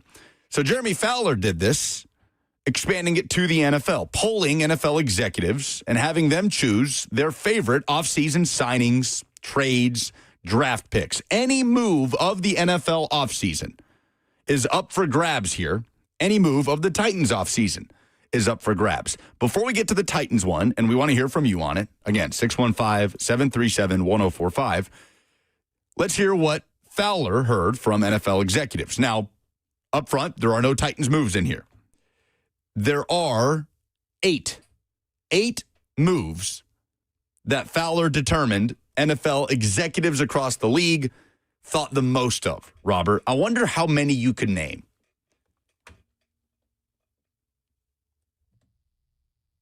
Ooh, this is a good little drill here. Yeah, just the most significant, impactful moves of the NFL offseason. It's tough. Like, it's spread out over the course of multiple months, going back to the draft and into free agency before that. So we're talking about going all the way back to, February, March. Let's go with, probably the obvious would be the Myles Garrett Myles trade. Garrett, yep. Yep, Myles Garrett, that is absolutely one. It's the second one that he names. And this is draft picks, free agency, everything. Everything. Yeah, Fowler writes about the Garrett trade. Not many teams are knocking this trade, largely because of where both teams are in their roster building process. Rams have a ready-made offense with Matthew Stafford. Obviously, the Aaron Donald potential coming out of retirement could add some more juice to it. And many executives, according to Fowler, felt that Cleveland probably got out at the right time, that this was the time to go ahead and trade Myles Garrett. They got 9 amazing years, still owed him $179 million over the course of his contract. But here's a quote from an NFC scout. The Browns understood that even though the roster has pieces, it's not a finished product and is still without a long-term solution at quarterback. It was a good understanding by the Browns of where they sit. I'm going to stick with trades. I assume the A.J. Brown trade is in here? Yes, the A.J. Brown trade is the third move listed. You're 2 for 2. Waddle? That's the first one listed. The Broncos adding juice with Jalen Waddle. You're 3 for 3. Okay. Are there any more trades in this? Maybe I can't even remember the player's name that the Cowboys traded to the 49ers would be the only other big trade I could think of. The which trade? It's like Osa Odigizua, I think his name is. He got traded from the Cowboys to the 49ers. You're 4 for 4. No way. Yeah, the Niners trading a third for Osa. Okay. Yeah, the free agency class was weak at defensive tackle, so San Francisco tapped into the previous class to find one, sending a third to Dallas. Okay. You've nailed half of them. This is actually incredible. The Myles Garrett one is obvious. But I forgot. If they're doing trades, it's probably Dexter Lawrence. Dexter, You're okay, so he loves trades. You're 5 for 5. Bengals dealing for Dexter Lawrence is on here. As one AFC executive put it, teams have given up more for worse players in the past, is what he says. The AFC executive quote, Cincinnati wasn't getting close to that kind of deal with Trey Hendrickson. And here they get a premier defensive tackle, which you can build a defense around. So you are 5 for 5. That is all the trades off the board. Okay, so no more trades. There are 3 more. Let's go. 3. Okay, so that's between the draft and free agency. If I was going to go draft, I would say something like them liking the Lions drafting a tackle or the Stribling pick for the 49ers. Yeah. No, yeah. This is insane. You're sick. You know that? There's no way that I could get the rest of these. You have a problem. So there's another draft one? Yes. The Commanders getting Sonny Styles? No. Okay. Saints getting Tyson? The Saints getting Tyson. Okay.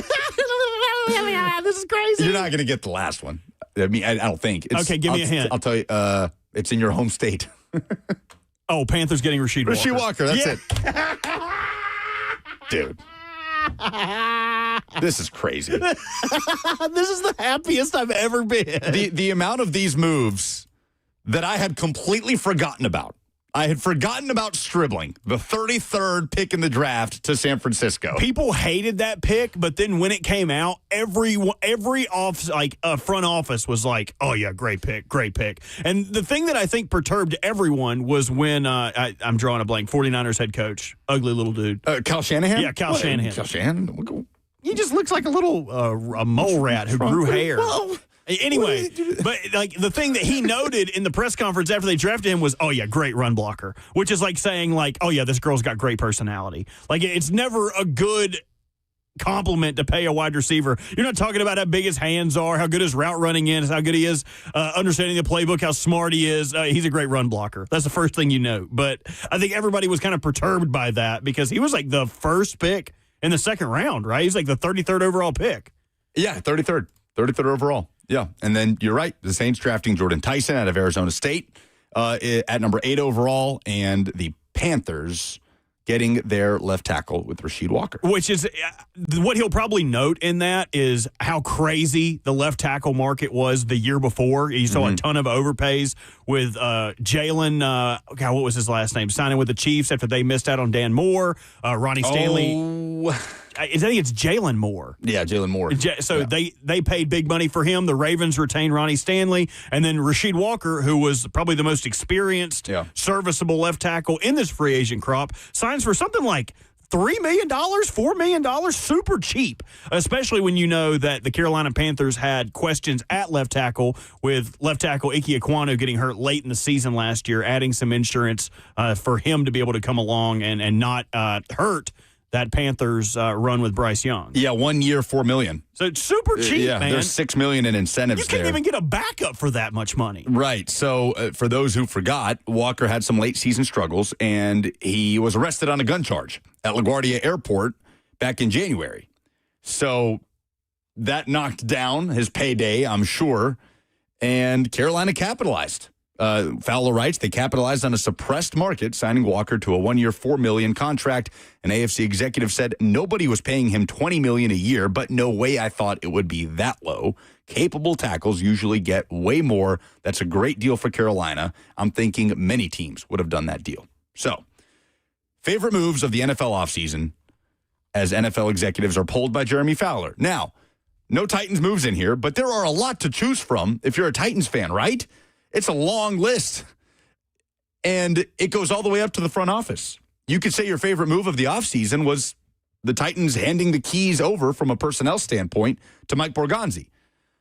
You could say the favorite move was Chad Brinker stepping away from the Titans organization. My favorite move of the Titans offseason is drafting Carnell Tate at 4. Like, I'm not going to overthink it and try to find the best value in a free agency deal. It's Carnell Tate at 4.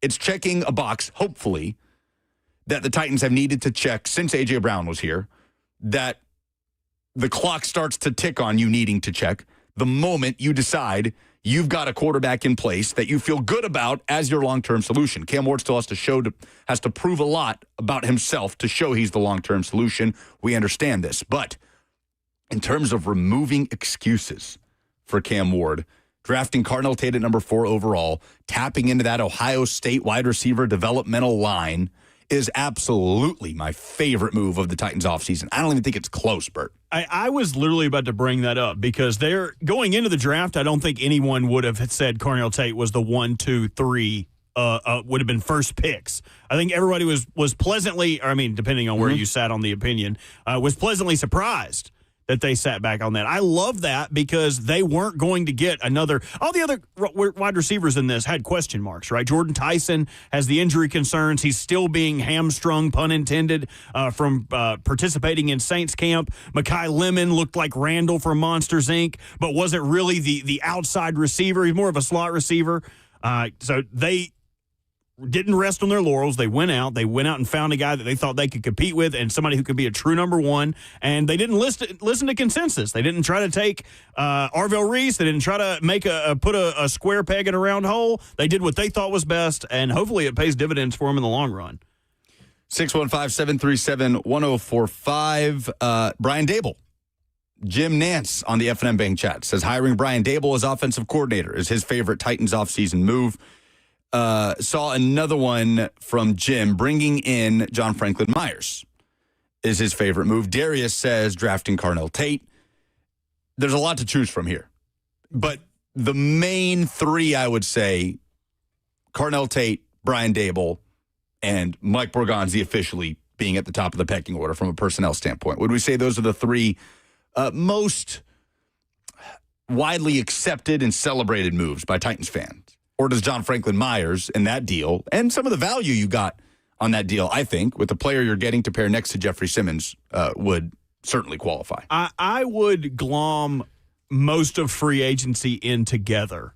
Getting Wan'Dale Robinson on a much cheaper deal than we were anticipating going into free agency. Yeah, being able to you like that move more when you draft Carnell Tate too, 100%. right? As opposed to Wan'Dale Robinson being your answer there, and you try to fill in the gaps elsewhere. Being able to steal Cordell Flott from the Giants, who desperately wanted him back, pairing him with Alontae Taylor to give you some surface level secondary talent. You mentioned John Franklin Myers, who probably could have taken a pretty penny from just about any other team. But his familiarity with Robert Saleh and what he feel like he could get done here, it made the difference. So, I mean, I would glom how nice their free agency crop. I mean, a lot of it's to be determined, but surface level talent, you got to be excited about that. They definitely raised the talent floor of this team exponentially. Alontae Taylor would probably qualify for a lot of people as their favorite move. You know, local ties there, obviously. Coffee County native, Tennessee Vol. You bring him back home where he's going to play outside, man. Like Robert Saleh has kind of dropped little nuggets here and there. Sounds like Alontae Taylor is going to be an outside corner for this team, which probably puts a lot of weight on Marcus Harris's shoulders as the nickel for this team in 2026. But a lot to choose from there. So always interested to hear what Titans fans feel like they celebrated the most this offseason. Hell, we didn't even mention Robert Saleh. He hired a head coach this offseason and the staff that he assembled. So, speaking of, there are fans from across the planet assembled across the United States over the course of the last couple weeks and the next few weeks with the FIFA World Cup. There are fans in Nashville. Robert, we were out and about on Saturday. There are Scottish fans everywhere. Everywhere. Nashville's not hosting World Cup games, many of them making pit stops on their way down to Miami, where Scotland's going to play Brazil tomorrow. But I am curious, because Nashville came close to being a World Cup host city. They, at the very least, gave FIFA a full account of themselves, and ultimately it didn't work out due to the build of the new Nissan Stadium. Understandable. But if Nashville had been a World Cup host city, as you see Japanese fans trying Texas barbecue and people experiencing Buc-ee's and Waffle House for the first time, what would you take a European or South American or Asian, African soccer fan in Nashville for them to experience Music City? 615-737-1045. What would you do with a World Cup fan visiting Nashville? Let's talk about it next.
All right, so we're going back in time a little here.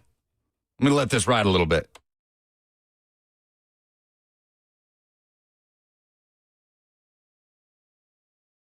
I'm sorry, what? Is this a Spanish Elvis?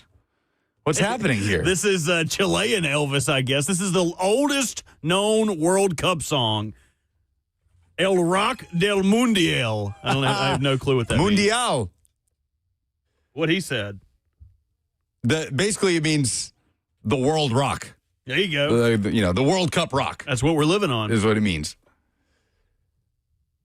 That's awesome. So that is the official anthem of the 1962 World Cup that was held in Chile.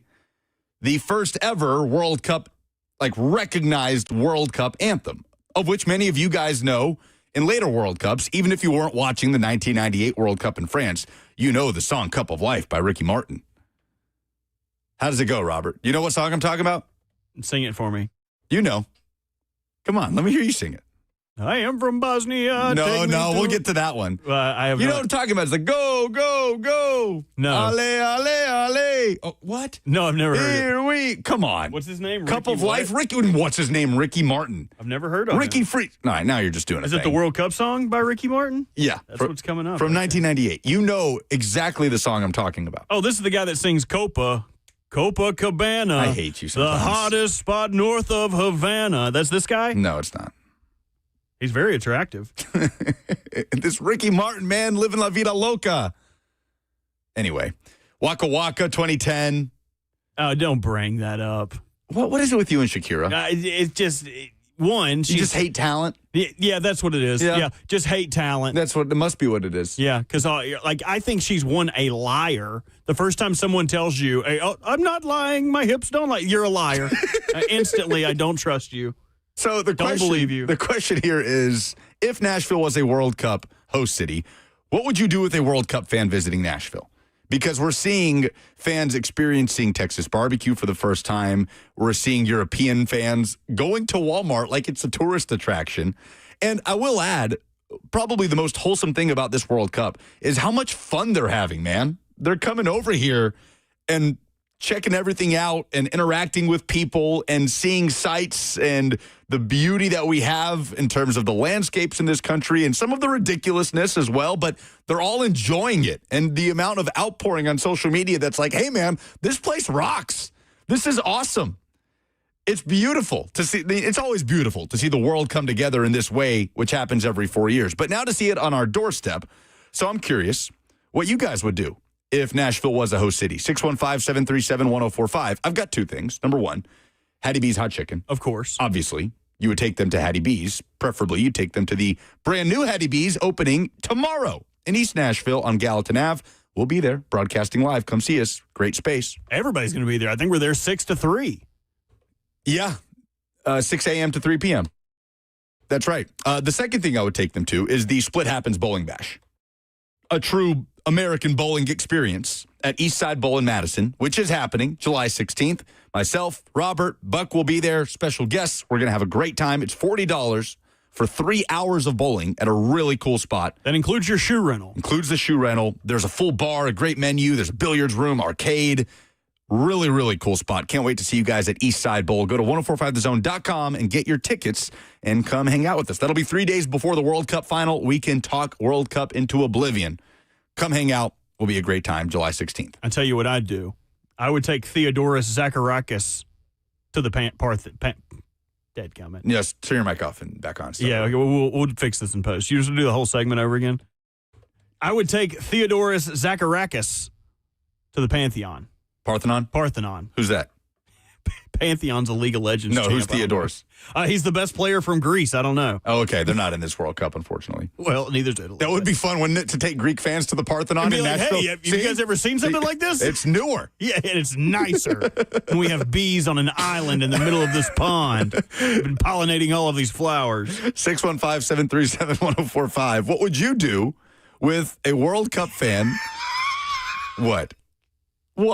Clark Griswold in the chat's just being a big party pooper. Tell him to sit in traffic. Randy in Ashland City is up next. Hey, Randy. Hey, man. Yeah, I'm with you. Hattie B's Hot Chicken. Got to get him to try that. Not the medium but shut the cluck up. Okay. All right. You want to jump in with both feet. Now, Randy, appreciate the call. There are plenty of folks visiting the U.S. right now that are pretty good with spicy foods and a lot that aren't. So Randy would go ahead and throw them into the deep end with the shut the cluck up. The good news is you do not have to get the shut the cluck up. When you go to Hattie B's, you get whatever works for you, hot or not. It's all fantastic. Grilled or fried, the salads, the sides, incredible. Henry in Antioch's next. Hey, Henry. Hey, Lucas. Hey, Bert. Long-time caller, first-time listener. I've got a little experience in this. My wife is of Indian descent, and last year we got married. Her aunt and cousin came over from India, and this was their first time in America. They spent a weekend in Nashville, and one day we took them to the Nashville Gun Club, the Hattie B's off Charlotte, which is the best Hattie B's in my opinion, and then did Cheekwood. So a good little run right there. And then the next day we did Parthenon and then took them to a concert at Exit Inn. So they got a little music history for them. Wow. So it was a great time. They really enjoyed it. And what's your wife's name, Henry? Kimberly. Okay. Now, how did Kimberly's family enjoy that experience? They loved it. The 14-year-old shooting shotguns, a trap, she was having so much fun with that. All right. They loved that. True Americana experience. And, of course, Hattie B's. They loved all that. Oh, I'm sure they did. Who wouldn't? Thank you for the call, Henry. Henry's an intelligent guy. I bet he's like a paleontologist or something. Yeah, he gives like geologist, maybe archaeologist vibes. Like rocks and old graveyards, and he just seemed like a smart guy. 615-737-1045. Dan in Lewisburg is next. Hey, Dan. Hey, guys. How you doing today? Good, man. What you got? Hey, on the World Cup, Lucas, how far in advance are the future World Cups scheduled for? And do you know the destinations of those World Cups? In 2030, Dan, the World Cup is headed to Portugal, Morocco, and Spain. So with this expanded format, they've decided we need more money. We need to hold games in more places, more countries. So this is the first World Cup with 3 co-host nations, and that will continue in 2030 with Portugal, Morocco, and Spain. And then in 2034, it's headed to Saudi Arabia. Okay. Well, I had a thought, with Buck traveling the world and being in Spain, what about just leaving him over there and we could get him a part-time job as a bullfighter and let him work his way back to America? Oh, no, I like this. What do you think, Robert? How about a javelin catcher? Have you ever thought of that? Yeah. He would definitely get the point of it. Thanks for the call, Dan. And there's no Hattie B's in Spain, so he would be miserable. Even more miserable than he usually is. So I don't mind that from Dan. He put something up on his story, and I was like, dude, go on vacation. What? Somebody had a Titans fan or Titans hat on at the airport or something. He was like, I can't escape it. It's like, no one asked you to post this. Just shut up. Guys, as much as he pretends to be sick of you guys, you provide all the meaning he has in his life. He's going to come back and have the gift of gab again. He's going to want to talk so much. He can pretend to be annoyed by you guys, but I promise you, every click, every follow is what keeps this man breathing. He's just by himself over there. And have nobody to go with. He's just going to walk around Europe by himself. We'll see if he comes back. All right, good stuff. Appreciate the calls. Coming up next, hour 3 of the show, the latest on Brendan Sorsby and the discussion around the Cincinnati/Texas Tech quarterback.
This is a different court, Blair. Same result, Slay. Okay, Blair. See, that's Tyler Tanner. See, Tyler Tanner's in the house now. Let's see what you got. Jerry's out, Blair.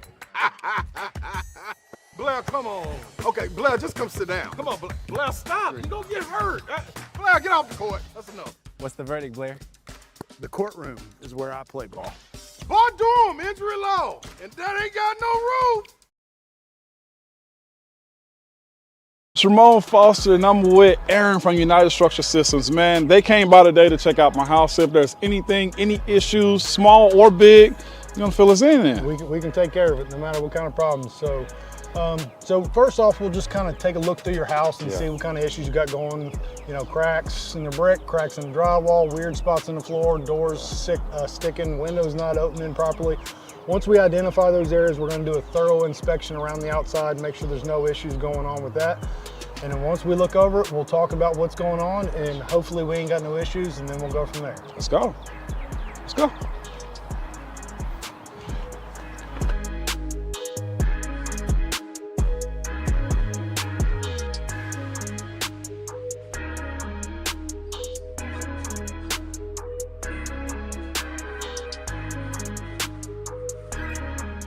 Mr. Foster, so we have looked at the issues that you brought up. We had the drywall in the attic up here above your bonus or your garage. You had some doors sticking. I did. Going in your bathroom. So we've inspected all that. We don't see any major structural concerns. So you're going to be one of our lucky good news customers today. There is some minor deflection there. That's not an uncommon thing. As any house is built, it's its biggest and its strongest the day that it's born. Right, and from that point, it just gets older, just like us. We ain't hopping up out of bed, taking off down the hallway, running downstairs anymore. Not protecting quarterbacks anymore. No. Opening up late. We're done. Your guard ain't there no more. Okay, so. I got you. So it just happens. It gets a little older and it starts to deflect. Now, there are some things we can do to kind of help adjust those doors, mainly adjusting in the door, which we don't necessarily do, and maybe doing some light shimming in the crawl space down there to address those sticking doors. But for now, no major issues there. We did talk about the grading in the back and some issues that we can take care of back there for you. But that's pretty much up in a nutshell. No big issues and you're good to go. So. Awesome. So again, what you deal with United Structural Systems is it's upfront, it's honest, and now I can sleep peacefully at night, okay?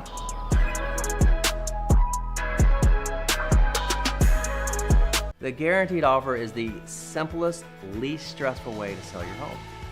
You go to our website, you fill out a quick form, we set an appointment, we bring you an all-cash offer. Literally, there's no lockbox on the front of your house, there's no showings, we pay all cash, we close in as little as 21 days, stress-free. We've helped thousands of homeowners just like you sell your home the hassle-free way with a guaranteed offer from Mark Spain Real Estate.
So it's been a couple of weeks now that the Brendan Sorsby topic has been in the headlines. More than a couple of weeks, I guess. April, we learned about Brendan Sorsby's gambling addiction, checking himself into a rehab facility. It has been one update after the next. The latest, he's on to the supplemental draft. And to the NFL, essentially, from what it looks like, decided it's not worth the fight. All the legalese and the legal fights that were about to ensue with the Big 12, with the Texas Attorney General, obviously the injunction that had Sorsby eligible to play in 2026. Good riddance. He's not going to play college football this season. We all understand the problem that could have caused. He is going to try his hand with the NFL supplemental draft. There has not been a player drafted out of the supplemental draft since 2019. There has not been a quarterback drafted in the supplemental draft since Terrell Pryor in 2011, coming off of what was at that point a huge scandal in college football, pales in comparison to the state of the sport now. But we all remember the Ohio State memorabilia, free tattoos situation during that Terrell Pryor era. And he ended up, we talked about it, what was it, a third-round pick to the Raiders, Terrell Pryor? And played some quarterback in the NFL, ended up having his best season as a receiver, 1,000-yard season with the Browns in 2016. So the discussion around Sorsby has pivoted to what kind of draft prospect is he? For a guy that was making about $5 million or was set to make $5 million out of the open market in the portal, transferring from Cincinnati to Texas Tech. Here's Adam Schefter talking about what the situation looks like currently for Texas Tech quarterback Brendan Sorsby as we get closer to the supplemental draft that will take place at some point in July. You mentioned he applied for the NFL supplemental draft last Tuesday. Now it is on the desk of NFL Commissioner Roger Goodell, who must make the decision about whether or not there is a supplemental draft. Now, again, we assume there will be one, but the final word still has not come from the commissioner, and we are waiting for some sort of memo to go out to NFL teams saying, yes, in fact, there will be a supplemental draft. Here are the rules, and here is the date it will be held. Obviously, Sorsby's already planning for that draft by scheduling that pro day at a Texas area high school on July 10th, so he's anticipating that there will be a draft, and I think the real questions are, where would he go and how high in the draft? And a lot of people believe that it could be a team that nobody's talking about. Everybody knows the teams that need quarterbacks, that drafted quarterbacks in this previous draft in April. It might be a certain other team that hasn't spent a lot of time and hasn't been a lot of speculation about that team's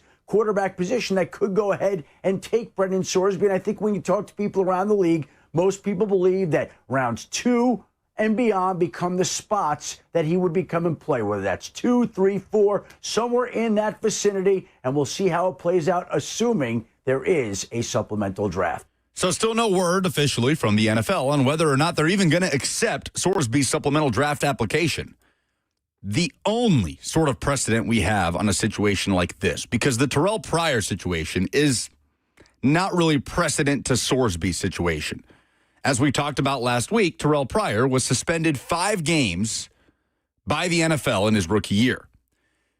The NCAA had suspended Pryor for 5 games. So Pryor would have been eligible to play in that, I think it was 2011 season for Ohio State. The NCAA gave him a 5-game suspension, but he ultimately stepped away from Ohio State, who banned him from all athletic activities, and that is what made him eligible for the supplemental draft. And the NFL basically said, we'll give you the same suspension that you would be serving if you were still in college football. 5 games.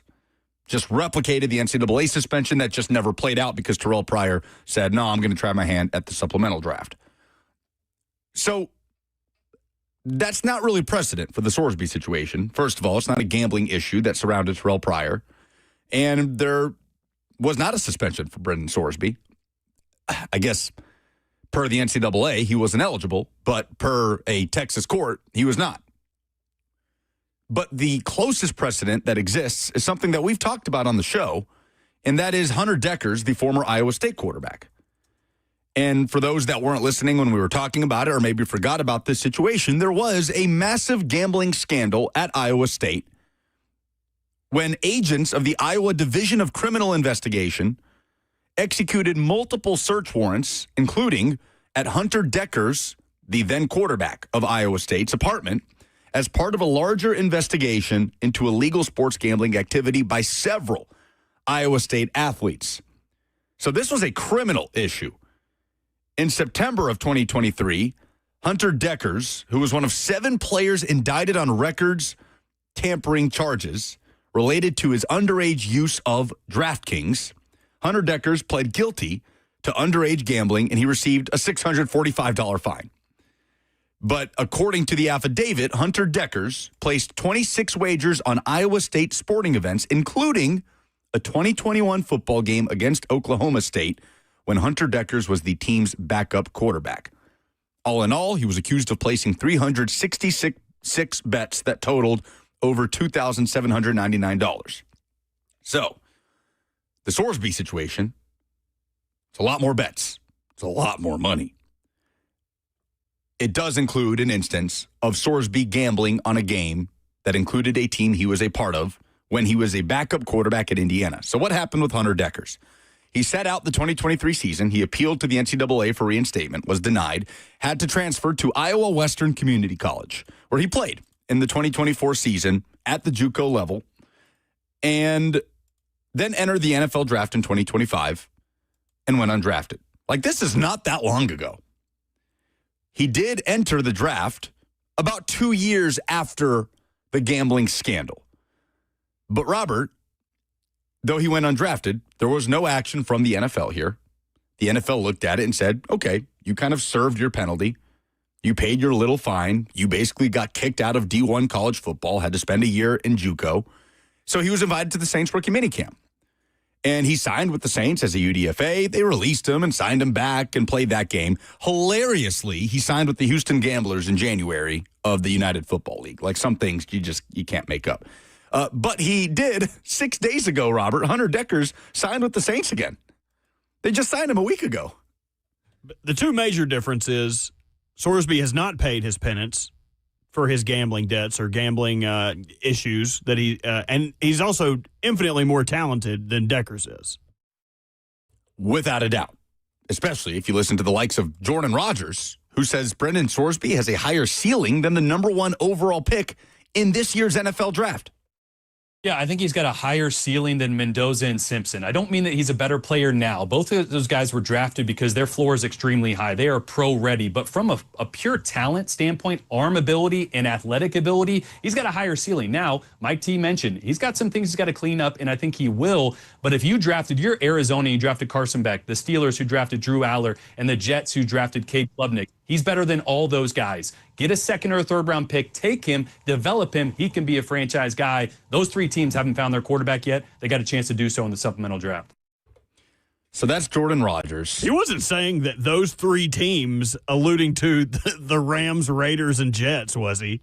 Look, can we hear that portion one more time from Jordan Rogers? Get a second or third round pick, take him, develop him. He can be a franchise guy. Those 3 teams haven't found their quarterback yet. They got a chance to do so in the supplemental draft. No way, dude. Sorry, which 3 teams? He's saying, okay, so earlier, I hate to play the whole thing. Yeah, let's hear it back, yeah. Yeah, I think he's got a higher ceiling than Mendoza and Simpson. I don't mean that he's a better player now. Both of those guys were drafted because their floor is extremely high. They are pro-ready. But from a pure talent standpoint, arm ability and athletic ability, he's got a higher ceiling. Now, Mike T mentioned he's got some things he's got to clean up, and I think he will. But if you drafted your Arizona, you drafted Carson Beck, the Steelers who drafted Drew Aller, and the Jets who drafted Cade Klubnik, he's better. Okay, we're just bad at listening. Okay, yeah, listening comprehension. Famously not a strength of the show. I was worried he was talking about Fernando Mendoza and Ty Simpson as the Rams and Raiders. No, those 3 teams would make sense for Brendan Sorsby. But that struck me, Jordan Rogers saying he's got a higher ceiling, and I guess you could say that about so many players, right? That's ceiling is such a... Josh Allen was a ceiling player. Right.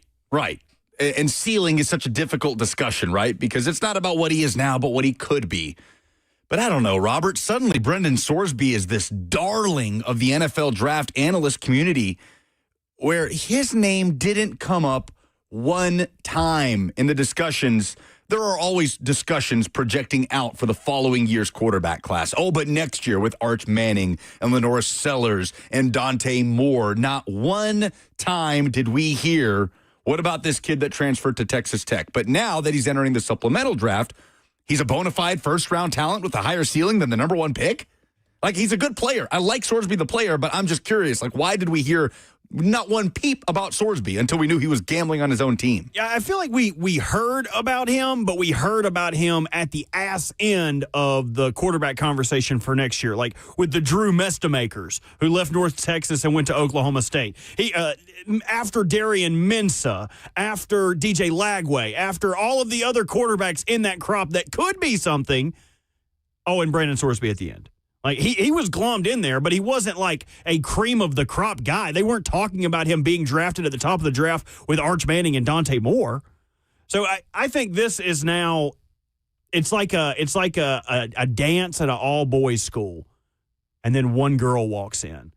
And now all of these guys that don't have dates, all of these guys that hang out with dudes every day that are just wishing a girl went to their school.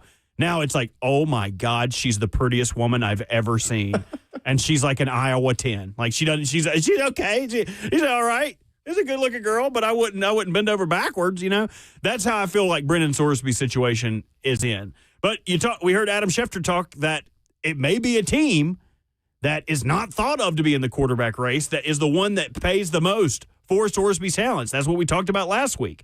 Teams like the Cowboys, the Buccaneers, the who's it's what's it's. They got the Steelers, people that don't have a quarterback and probably won't have the opportunity to draft one high in next year's class. I still think that's where he ends up going. Yeah, Pittsburgh and Indy are the teams I can't get out of my head for Brendan Sorsby. Pittsburgh and Indianapolis. Those two would make a lot of sense. I don't buy the Arizona hype, but again, I didn't buy the Jeremiah Love hype at 3. So, I mean, maybe they're trying to cook with gas over there and really turn up the heat on this rebuild and get it figured out quicker than fast. But yeah. It would be tough for me to think that the Arizona Cardinals, who are probably favorites to end up with the first overall pick in the draft next year, wouldn't choose the opportunity to draft the darling. And by the way, the aspect of this we haven't even talked about, if you draft Brendan Sorsby, what's the biggest benefit of drafting your franchise quarterback in the first round? You get a 5th-year option. If you draft him in the second round, not only do you not get a 5th-year option, you also potentially lose the first year of his rookie contract. So then you'd be playing with 3 years. If he's suspended by the NFL. If he is suspended for the full calendar year by the NFL. Then you're working with 3 years of a rookie contract. So you cut his developmental runway of where the divisible benefits of his salary being so low drop off. So I think it would be tough. It would be tough for me to think any of those bad teams that are always mentioned in this, the Arizona Cardinals, the Jets, that they would spend that type of compensation when the Jets have numerous first-round picks. Yeah. They're probably going to pick very high in the 2027 draft. Same thing with the Cardinals. They're going to pick high. I would not spend a definitely not a first, but I wouldn't spend a second. You're picking at the top of the second? It would just be tough for me to see someone spend that kind of capital on a quarterback. There's so many variables there. And in the meantime, we wait to see if the NFL is going to do anything, if they're going to let him into the supplemental draft. So many variables around the Brendan Sorsby situation and around Cam Ward in 2026, setting reasonable expectations for Cam Ward. What is a great season look like for the Titans' second-year quarterback? Let's do it next.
Let's have a discussion about Cam Ward. We started our Expectation Index series yesterday with Jeffrey Simmons coming off the heels of his big deal, determining a good season, a great season for Jeff. Let's do it with the Titans quarterback. But before we do, let's listen back to some of the words and comments from his QB coach, the newly hired Shea Tierney, who Brian Daboll brought with him from the New York Giants, who spoke with Titans media just last week at minicamp. The ball's laying out in front of them, and they're laying down. Then they pick it up and throw it into the net. Can you kind of explain to us the meaning behind that drill? It's just a competition drill we've done all the way back to Buffalo. Just something to get them started at the beginning of practice to get the competitive juices flowing. More so that than anything technique-wise or anything like that. Has nothing to do with really playing quarterback in terms of throwing and all that. Just, hey, we're getting competitive juices flowing. Let's see who can get up the fastest, throw the ball to the square on point at the quickest, and win the drill. Yesterday's with the ball coming over the quarterback's head, short distance to find it. Yeah, I think that was Cam just going over there and having fun. If we ever have to throw him a pass, hopefully that drill shows up. How's Cam been, I guess, from the time you first got your hands on him to leaving here after tonight? Really good. I'm really happy with just the way Cam overall approaches the game and the meetings and the whole process of being a quarterback. I can go back to our first week of the veteran mini camp that we had. It's like 5:45 in the morning. I'm just kind of getting ready for my day, and I get a call from him, and he's talking about an adjustment on a play that we actually talked about as a coaching staff the day before, and I hadn't even talked to him about it yet. And he was already thinking about making that adjustment with us, and that's in the first week we're really together. So just to have him there already, kind of in our first week together of thinking of those things, just showed me that we have a guy who's really committed to the game, is always thinking about it, and really just has that hunger to be great, which is what you want to start with your quarterback. You guys got to spend a lot of time with him leading into last year, the draft and everything. What have you learned new about Cam Ward now that you spent time actually in the room and coaching? Probably just what I referenced there, because even in that process, you get a sense for how serious they take it and how committed they are to their craft. But when you get to spend time with them in the meeting room, and then you get the calls outside of the meeting room, you get the calls or texts in the morning, you really see it. Anybody going through that process can, I don't want to say fake it, but they could show it a little bit and you think they have it, but until you get your hands on them and you're around them for an extended period of time, you don't know that. So Cam's commitment to the game and commitment to being a great quarterback is really awesome. Just a guy who really puts the work in, which is what you want. What are some of the adjustments that quarterbacks have to make? This team's got several guys who are undersized receivers like Wandale, Restrepo, Kinsey. What's the adjustment that quarterbacks have to make and throw into those guys versus somebody that's like a 6'3" or 6'4" guy? Yeah, that's a good question, and I think it doesn't necessarily go into the size of them. 6'3" guys as opposed to Wandale, who's a little smaller, or Restrepo, like you said. We always kind of put them in categories of, separators or contested guys.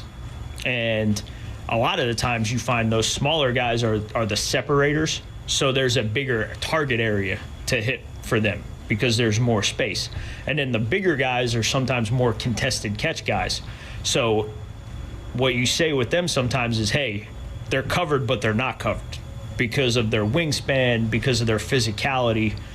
So I think that's more of how we talk about it in terms of, do they separate or are they more contested catch players rather than their size? Do you have to adjust the play calls if the smaller guys are in there and not throw a jump ball in the corner of the end zone, that sort of thing? I don't think it's necessarily the play call. I think it's within the play of what routes you have guys on. You're not going to put a guy on a contested catch route that's not his strength. So we try to do as good a job as we can of putting our guys in the best position to make those plays and use their strengths and kind of stay away from some of the things they don't do as well. So it does go into the play call, but more specifically the route we're asking them to run in that play call. So if I gave you the playbook here, you guys could spend 5 days looking at it, and we could come up with a million different route combinations for that, right? But when we do narrow it down to the 15 or 20 that we want to work on for that day, okay, is this route good for player X? Yes, it is. Keep them on that. All right, we have this play call. Is this route good for player Y? It's probably not the best route for him to run. Let's change it to this. So it goes more into that, yes, but that's before we get out here. We know who's going to be in each personnel grouping, so we're trying to put those guys in the best position to accentuate their strengths. Are you someone who believes that accuracy can be improved through coaching? 100%. Not that he was inaccurate, but I was there for the start of Josh's career in Buffalo, and you could see the accuracy on film in Wyoming. And it's like I referenced a couple weeks ago with that is just how do you make it more consistent? So there are different drills you can do. There's different thought processes you can have with it when you come out at the start of the day to do that. You never want to make it where they're thinking about it while they're playing the game. It's more of an indie thing. It's more of an off-season thing. But 100%, I think you can. I think every quarterback can get more accurate just by watching video of their mechanics down the line in a slow-mo type environment, talking about those things with each throw. Whether it was a good throw or a bad throw, you can point out, hey, this is why this ball went where you wanted it to. Hey, this is why the ball kind of sailed a little bit on you. And just making guys more conscious of that helps, number one, and then going out and drilling it helps too. How much do you think play calling, because I'm watching this, it seems like there's a lot of high percentage throws built in for him. How much do you think that could help the accuracy as well? Well, I think, you're getting into a discussion really that's what type of play are you trying to, what's the intent of the play, right? So when we have a play called, when Dave sends in a play, we know what we're trying to get done. Are we trying to take a shot? Are we trying to hit it downfield? Which is obviously when you're throwing it downfield, lower percentage, right? Is it intermediate? So are we trying to get a chunk? Or is it a short one where we're just trying to get the ball out of our hands and completing the ball to basically augment the run game? That's what you're trying to do with some of those. So does that help drive completion percentage up? Yes. That doesn't necessarily mean your accuracy's better because you're calling a high completion play, and now we're hitting 75% of our passes, and everybody thinks, oh, he's got 75%. He's accurate. That's not always the case. An accurate passer to me is somebody who can execute the intent of the play call and hit what we're trying to hit. And if we're hitting those spots that we're trying to hit based on the play call, that's an accurate passer. Completion percentage it lies a lot. Like I said, not to reference the past, but guys who have had less than 60% completion percentage in college have come into the NFL, and now all of a sudden they're completing 67% of their passes. There's not just the accuracy plays into that, but what are they trying to do in the play call to get that up to? Okay, that is Titans quarterback coach Shea Tierney meeting with media last week, basically telling us don't read too much into the straight-up numbers when evaluating quarterbacks. So let's do exactly that. Let's do exactly what he is saying not to do as we discuss the expectation index of Cam Ward in 2026. I say that tongue-in-cheek, but we can talk about Cam Ward in the context of we just want to see improvement, right? We want to see him utilize the weapons around him, be efficient, take care of the football. We want marginal improvement from Cam Ward. But I think it's okay to have discussions from a numbers perspective, right? Because with that improvement does come an increase in numbers. So we can say up front, of course it's not black and white. Of course it's incredibly reductive to say if Cam Ward doesn't have 3,800 yards that it's a failure of a season. To just say that with no context. Of course it's not that simple. But for the purposes of these discussions, what would we consider a good versus a great season? Oh!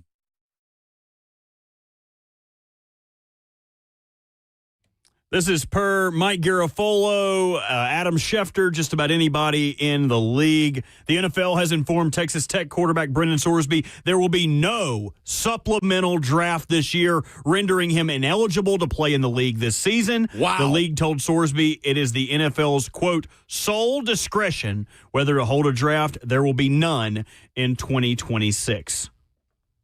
Okay. So no picks will be spent, I believe now. He's going to be a free agent. Okay, let's table this Cam Ward discussion to tomorrow. Yeah. I hate that this got dropped right in the middle of it because it's all good. We'll be at Hattie B's. Zach Lyons is going to sit down with us in the 1220 segment tomorrow. Hope you guys will join us. We'll be out at the grand opening of the East Nashville location. So come through on Gallatin Ave. We will talk about expectation index for Cam Ward tomorrow. Brendan Sorsby will not get an opportunity to go to the supplemental draft. All right, so it will be another year without a supplemental draft. The last one was 2019, and the last quarterback to go in the supplemental draft, 2011. Okay. That will continue. I was incorrect. Brendan Sorsby will now be eligible to enter the 2027 draft. So he will not be a free agent. He will be thrown into the 27 draft with Arch Manning, Dante Moore. So we will get to look back on this and truly see where he is valued in comparison to this class. All this hyperbole about his ceiling and the athlete he is, we will get to see it juxtaposed with zero on the field results this year for him. So Brendan Sorsby is simply not eligible to enter the NFL this season. So it's essentially a suspension, right? You got to wait a year. And then you can go into the 2027 NFL draft. You go through the pre-draft process like anybody else. And you know what? I kind of love this move from the NFL. Rather than allowing Brendan Sorsby to kind of backdoor his way into the league, and even he could do that and they could suspend him. But this way, Sorsby has to sit out a year, no matter what, and has to go through the pre-draft process where, what do you think the biggest topic's going to be in Indy at the Combine next year? Yep. When it's Brendan Sorsby's turn. They're giving Brendan Sorsby an opportunity, or they're making Brendan Sorsby, maybe is the better way to put it, go through all of the rigors of the pre-draft process and have to answer to this stuff with every team that he meets with, which he will do in the supplemental draft, but a much more toned-down version of it, right? His pro day was supposed to be July 10th. I'm guessing that's not happening anymore. Who knows how many teams, if he was allowed into the supplemental draft, he would even meet with? It would all be kind of, talk it out with a few teams, some handshake agreements here and there. All right, X team and X team will bid a fourth, a third, or a second-round pick, and then Sorsby goes wherever he goes. This way, he has to sit under the limelight of the full pre-draft process and have to sit down with just about every single team in the league and talk about the experience he went through in college, the gambling addiction, and why it won't be a problem for him in the NFL, and he'll have to stay sharp through a season of not playing football in 2026. This is such a tale of two cities, like from Brendan Sorsby's standpoint and from NFL team standpoints. You could look at it from two different ways. From the team standpoint, you could say the NFL did them a favor not putting him in the supplementary draft where teams were going to have to take him sight unseen of the draft order. So you don't know where your team's going to be picking. You don't know how your team's going to fare in the 2026 season. So they did a favor to teams like the Cowboys, the Steelers, any of those teams that would have spent a very high draft pick on him by allowing them to now see where they're going to be in the draft and where they would like to draft him. Or they did teams a disservice because some team was probably going to potentially get a steal if he has a whole year of goodwill and good faith and showing he's trying to get better, and that leads to the tale of two cities with Sorsby. Yeah. They either did him a great disservice by not giving him a backdoor into the league where he could still be paid like he would be, or they did him a service by giving him this amount of time to prepare statements, to philanthropic opportunities, to give back, to rebuild his image. until February of next year. So this could work out one of two ways for both NFL teams and Brendan Sorsby. 615-737-1045 is how you jump in if you want to react. You heard the breaking news. Brendan Sorsby will not get an opportunity to play in the NFL in 2026. The league will not be holding a supplemental draft. So it's not even like they're not even phrasing it like we're denying your application. No, we're just not going to hold a supplemental draft. You can try your hand in 2027 with everybody else. The 2027 NFL draft just got a lot more interesting. In a draft that already had so much juice, man. You think about the star power of that draft, just compared with what we saw this past year. Whether it's at quarterback with Arch and Dante Moore and now Sorsby, at wide receiver with Jeremiah Smith and Cam Coleman, at edge rusher with Dylan Stewart out of South Carolina. Like, Robert, it is June, and I am fired up for the 2027 NFL draft. Like some legit alpha star power littered across days 1 and 2. Oh, so you're going to be tickled to cover the NFL draft? I'm this in, year. dude. Okay. I told you. Okay. I told you. Okay. The 2026 draft, I understood its importance. Of course, every draft is critical to a team's development. Oh, Cristiano Ronaldo, man.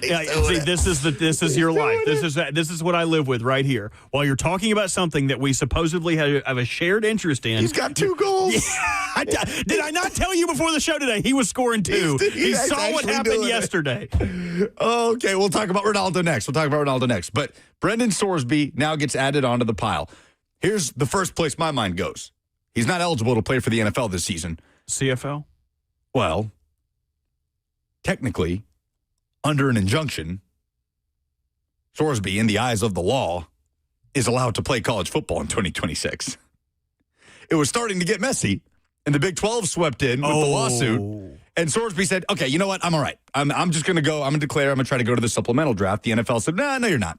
Why don't you sit tight until 2027? Could there be any way that Sorsby says, okay, Texas Tech, you guys good to keep trying to ride this out while the Big 12 seeks every avenue possible to prevent it from happening? I doubt it. I highly doubt it. We have a statement from Roger Goodell, or at least a statement that was issued to Brendan Sorsby in his denial of entry into the supplementary draft. As Commissioner Goodell has emphasized, participation in the NFL is a privilege that carries with it significant responsibilities, including accountability. By all accounts, you are a talented player with potential for future success. That's it? That's the statement? That is what they told Brendan Sorsby. Wow. Jonathan Jones also had a good note. In a letter obtained by NFL on CBS, the NFL writes that his issues are, quote, are too significant and too closely tied to the league's integrity interest to permit meaningful review. With only 3 business days, application filled to the deadline. I think this is a great move by the NFL. I think it's super smart. They played this correctly. I agree. And again, we read Roger Goodell's statement when the Terrell Pryor stuff went down. This is 15 years ago. But he said, and I'm paraphrasing here, the NFL cannot be a safe haven, a sanctuary was the word he used, for players that are denied an opportunity by the level that is below the NFL. And they're not letting the NFL be a sanctuary for Brendan Sorsby. They're not letting the NFL be a fallback for Brendan Sorsby in 2026 because he's not going to play college football. I like the move too. And Sorsby's got to go through the process like everybody else. Brendan Sorsby will be a part of the 2027 NFL draft class. Okay. What a fascinating story this has been. Oh, my God. Portugal is beating the hell out of Uzbekistan. I do want to talk about what Cristiano Ronaldo is doing in response to what we saw yesterday. Let's do it next.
Man, a lot going on.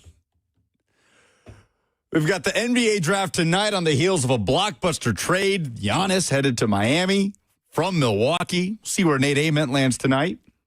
The World Cup is raging on. Cristiano Ronaldo answering the bell today after what we saw yesterday from the likes of Messi and Mbappe and Haaland. But the main news of the day in the NFL is that the league is not holding a supplemental draft in 2026. So Texas Tech quarterback Brendan Sorsby, emerging out of the gambling scandal that had him declare essentially for the supplemental draft, he will have to sit and wait until the 2027 NFL draft. He'll have to face the music in terms of doing the rounds with NFL teams, at the scouting combine, talking to media, and we'll see him in Indy come next year. It's not over with. Go ahead. We have a statement from Brendan Sorsby's attorney, Jeffrey Kessler, who tells ESPN of the NFL's decision to not hold the supplementary draft. Quote, "It is a violation of the CBA and the law. We will pursue this immediately with the NFLPA." Oh, my God. Dude, if you're going to fight something, fight. Like you were saying, there's an injunction, so he could technically play college football, right? This is Sorsby's agent. This is Sorsby's agent. Who was on a Dallas radio station last week saying, hey, how come nobody's talking about Cincinnati, who sat on this for 2 years? Nobody's batting an eye that Cincinnati knew Sorsby gambled on his own team and played him anyway, which we know that Cincinnati is the primary reason why this was going to get out, and Sorsby had to get out in front of it and enter himself into a gambling addiction rehab center. So read that one more time, what you just read from Sorsby's agent, if you could. It is a violation of the CBA and the law. We will pursue this immediately with the NFLPA. This is insane. So now Sorsby and his team are going to put up a fight against the NFL? Dude, go back and fight the toothless dog and not the bear. Like the NCAA is essentially toothless. Like you're going to have to deal with more Big 10 or Big 12 commissioners and other schools being upset, but don't fight with the NFL. They've got more money than God. Why would you try to push back on this? No, there's actually a loophole. They're going to shut you down. This is insane. And also I have a question. And genuinely, I'm asking this. And Ramon will sit down with us tomorrow, by the way, at Hattie B's in East Nashville. I can't wait to hear Ramon's thoughts on this. From an NFLPA perspective, Ramon has been heavily involved in the NFLPA and still is in his post-playing career. What rights does Brendan Sorsby have in terms of the NFLPA is not an NFL player? I'm asking this from a place of ignorance. That's a great question. What recourse does he have through the NFLPA as a non-member of the NFLPA? That's a great question. I'm fascinated by this. He's not an NFL player. The NFL, Sorsby's agent is saying that it's a violation of the CBA for the NFL to choose not to hold a supplemental draft? I feel like you just put away your guns and choose to live another day. What's going on? You like your client's chances that much more. The supplemental draft is more favorable for Brendan Sorsby. Yes. Absolutely. Absolutely. Then the 2027 draft, which right now we still got a lot of football to play this year, is a stacked quarterback class, big name quarterback class. But this is an interesting fight to pick. 615-737-1045. Man, what a development here on this thing. John in Nashville is next. Hey, John. Hey, guys. So, yeah, this just gets even messier and messier. But if he really wants to make history, what's stopping him from going to the UFL for a year and say he lights it up, he shows that he's changed, he's done and bettered himself, and becomes the first player drafted to the NFL from the UFL? I mean, where this is going, John, and thanks for the call. Who knows what the next turn in this is going to be, but I don't know. I feel like there's too many variables there for Sorsby when you talk about the UFL and the CFL. Well, he also got dogged out because their season starts March 27th. So it would be after the draft next year that he could play in the UFL. Yeah. The UFL season's already done, and there's nothing prohibiting him from joining another league. He could go to the CFL, but this is insane. Nebraska Matt says, if you find out, Lucas, on what rights Sorsby would have as a non-member of the NFLPA, let me know, because I may have some claims as well. I, too, would like to seek some compensation through my NFLPA rights as a non-NFL player. Oh, and Texas Tech announced they've signed a new player, Senden Borsby. I don't know who this guy is, but he's a young upstart. I mean, wouldn't it be the greatest thing ever for Sorsby to go sign for the Houston Gamblers just as a little, little publicity stunt? No, maybe not. What else could happen this week? What would be the Let's go ahead and make a prediction before the show's over. What is the craziest thing that could happen before tomorrow that's in the realm of possibility? In the Sorsby situation specifically? No, anything. Oh. Because I feel like this entire week. Cristiano Ronaldo scoring 2 more goals in the second half. Are we going to get the news alert that Aaron Donald has committed to coming out of retirement and he's going to join the Rams? That would be it. I think that's the only thing that would, NFL-wise, that would just drown out anything else. Aaron Donald announcing this week he's coming out of retirement. But the first question I have is there any recourse for Sorsby that includes trying his hand to play college football this season? And we just have to go through this again. I'd be shocked, but I don't know, man. Is he going to be in the new college football game? These are all important. The questions. rosters already came out. I hope that Brendan Sorsby is on that Texas Tech team. These are all important questions.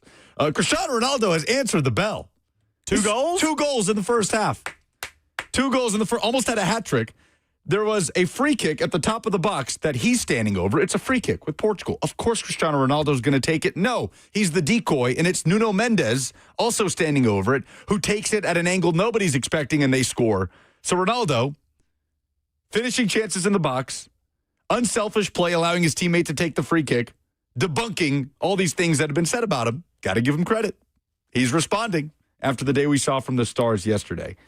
3-0 Portugal at half over Uzbekistan. News keeps pouring out. What else we got? Adam Schefter has tweeted a letter obtained from Larry Ferzani, who is the general counsel of the NFL Management Council.